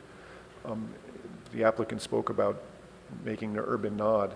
I think that's coming closer to what I'm talking about. But from the other side, it really doesn't do that. And the site development just exasperates that. I don't know if it's realistic to do that level of redesign without a very strong statement from us, which I don't hear. I think I'm in the minority, but that's where I see it. Yeah, okay. I don't think, I mean, at this point, I don't see the need to redesign it in that sense, but I wouldn't have a problem with even eliminating one of the drive aisles. That's a big redesign, I bet. No, I meant in the sense of for the building. I'm saying, well, it would be a redesign of the parking lot or the parking layout. That's going to be, you'll have to talk to the fire. The fire department won't allow that because you can't circulate around the buildings and service them. And there's quite a bit of cars. That's the other thing. I'll guarantee that the fire department would be very upset if they didn't have this. I'll guarantee if this building came to us on a blank slate, we wouldn't have two drive aisles like this. I can't guarantee that. On a building this size, the fire may say they want to have access to both sides. Keep in mind that, sorry to interrupt, but keep in mind that there is an existing easement that Stanford has. See on the lower left-hand corner that their cars have the right to come through because they have no access from California. They're landlocked. So they've always had this easement through this site coming through. And so if we kind of minimize to one entrance exit. The one between the two buildings that are the housing and the... Well, they actually have an existing easement to use either one. Right. Yeah. Because they can't go out, they can come in off California, but they can't go out. Yeah, so there's all sorts of restrictions on this. The parking pretty much the way it was. Yeah, there's a lot of reasons that parking structure is there, and it defines that courtyard space. Well, okay, can you then imagine if it weren't? Rather than beating a dead horse, why don't we do this? Then we're looking for a redesign of that parking structure, or at least something to make us more comfortable that it'll work. I mean, we think it works, but if you need some more information... Yeah, well, we don't. That's the important one at the moment. Okay, and let me understand, and that's okay. So you're questioning the materials and its consistency with the other building? I think based on what I'm hearing from the board here is that just the flow of it. The fact that the drive aisles seem tight and not everybody's Mario Andretti when they're driving around, or maybe they are, and that's the problem, is that it just doesn't seem like it flows well. Is that what I'm hearing from people? Yeah, and pedestrian connection. And also the pedestrian connection. Through it and around it. And how it relates to this cafe seating at the back. And if there is that access easement, can that be your alternative exit? Fire exit? No, we can't. We can't use that as an exit. We don't have an easement over their property. Well, isn't that, I don't know what the landlord, this gets back to Stanford's original decision not to allow for this possibility because they told us that this building would never be modified. And the fact that lack of access is the not very flattering description of the original building keeps talking about it being a building in a sea of car uses. And it's disappointing that we still have so much of that happening here. And if it is indeed impossible for Stanford in relationship to its tenants to provide the secondary access along there, even assuming that would be a legal secondary access, I don't know if it's wide enough or short enough, that is regrettable and a self-inflicted wound. Right now, basically, yeah, rather than the history, I'm interested in what do we need to do to go forward? What do you need to see?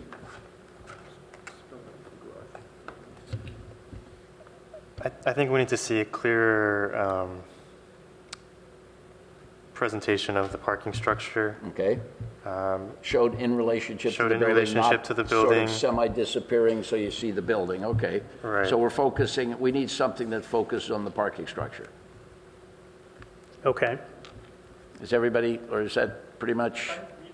If I'm counting votes correctly, then I think that gets you 3 votes, and I think you still probably get 2 no votes, right? If we're just doing the garage? Yeah? Well, I'm not talking about, no, we're talking about bringing it back, No, obviously. I know. I'm just saying, but I think that if it's just that, I think you're still getting 2 no votes on the project. If I'm Okay, reading the board I'm not correctly. worried about that right now, so. Well, I what think it seems to me Stanford's worried about that. I'm seeing a lot of agitation back there. And just from a processing. Does this need to come back formally? Can this be a subcommittee? You have another I wouldn't option? be comfortable with that. The other option is... Because I honestly don't see where, I'm trying to see what you're seeing as too tight or dangerous situation, and I honestly can't see it. Okay, well, if I'm looking at a 1.1A, right? Can you And bring that up? just to access this parking structure, first of all, it can only be accessed from one side of the building, right? There are no 2 ways up and down.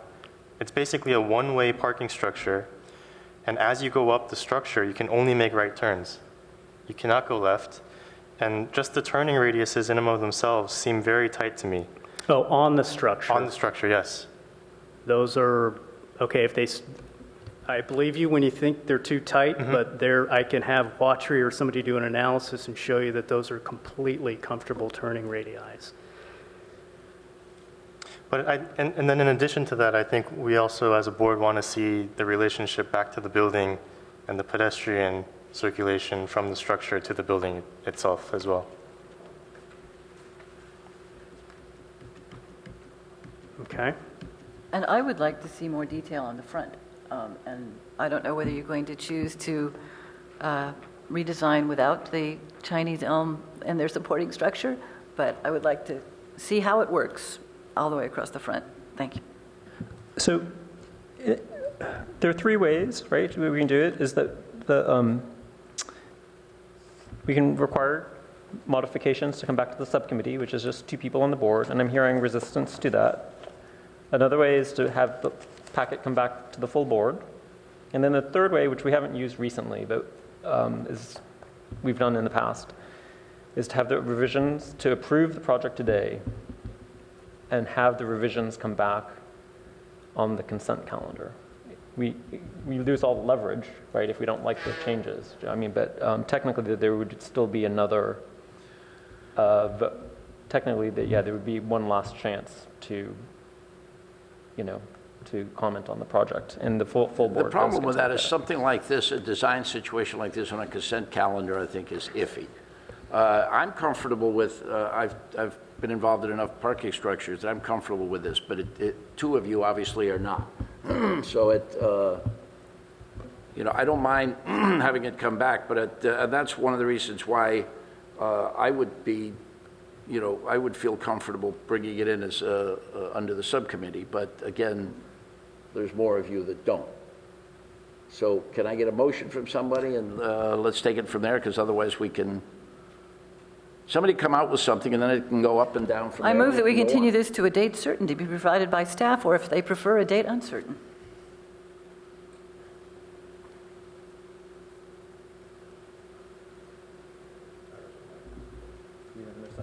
I'll second that motion. Okay, all those in favor? Aye. Okay, so that doesn't pass. Let's try something else. Oh, I'm sorry. So how many were in favor? 2. And how many were against? I mean, it'd help for us to see the hands so we can do the there were 2 official for, voting. 3 against. So who was for it, please? Okay, and the 3 of you were against? Right. I'm opposed to that motion, yes. I'm sorry, Commissioner Balti? I'm opposed to continue it the way when presented. Okay, so I just need to understand what the vote is. 2300. Sorry. Yes, 2300. So 24, no 3 motion to nay. continue. Okay, so Vice Chair Liu, Chair Guyer, and Commissioner Balti are no's on that last motion. Thank you. Okay, so somebody have something else? So let me try. I move that we continue this project subject to the applicant completely redesigning the parking layout, including only having 1 drive aisle and reworking completely the parking structure in the back to allow for more landscaping on the property perimeter and allow the building to be somewhat modified from the front, as I've mentioned in my earlier comments. Okay, can I get a second on that? I'll second for purposes of a vote. Okay. All those in favor? Aye. Aye. Opposed? Nay. Nay. Nay. Okay, that doesn't fly either. Okay, so somebody else? I will move that this project come back for another formal hearing with another look at the parking structure, and also that the elevated trees along El Camino be considered for removal. Okay, can I get a second on that? I'll second that. We have a friendly amendment that they also include the hardscape design along details along the front of the building. I will accept that. Okay, all right, so, all those in favor? Aye. Aye. Okay, it looks like we got that finally. So that's what, 4-1? I oppose that too. Okay, so that's basically redesign of the parking structure in the back, or a second look at the parking structure in the back.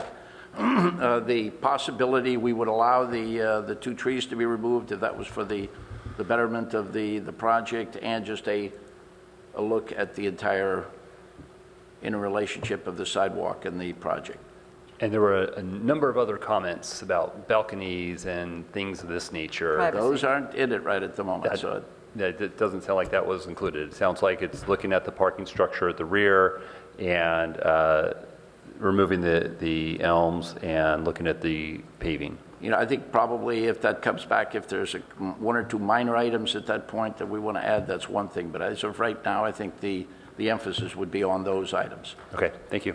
Is that correct? Yeah, and I would find it helpful to hear from staff on the privacy question, so we understand what Sure. impact there is or isn't. Okay, so this was continued to a date uncertain. Okay, thank you. I guess that's it. Now, the final item we have then is, what? Oh, that's right. I take it back. Well, let's vote on the 2.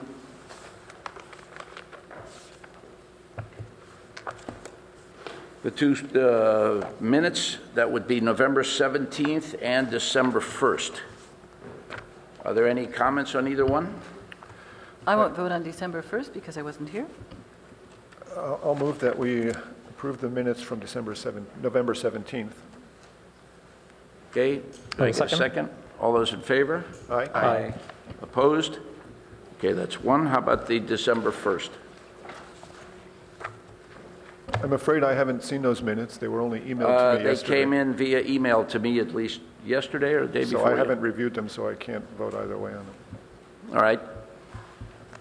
Well, I will make a motion that we approve the minutes for December 1st. I'll second that. Okay, all those in favor? Aye.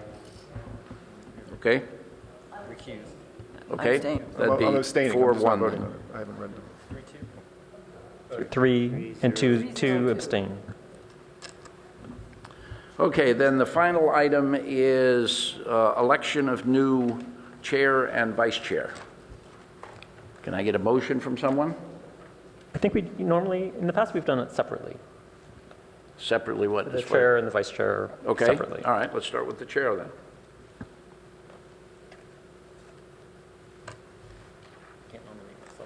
I will nominate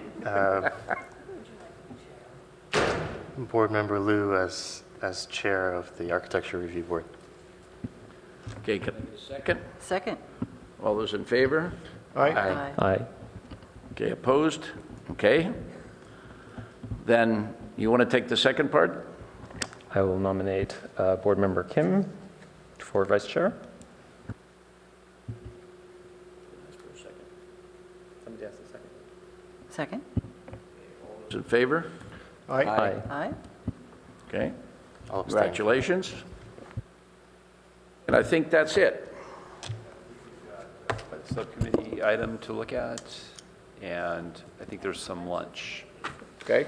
So maybe we can And make just for the quick public work on this. record, on the subcommittee item, I have a conflict of interest, so although I'm the standard member for this month, I will not be participating. And you want to sit on? I've offered to sit in, or the chair has appointed me to sit in. Great. Okay, sounds good. Thank you.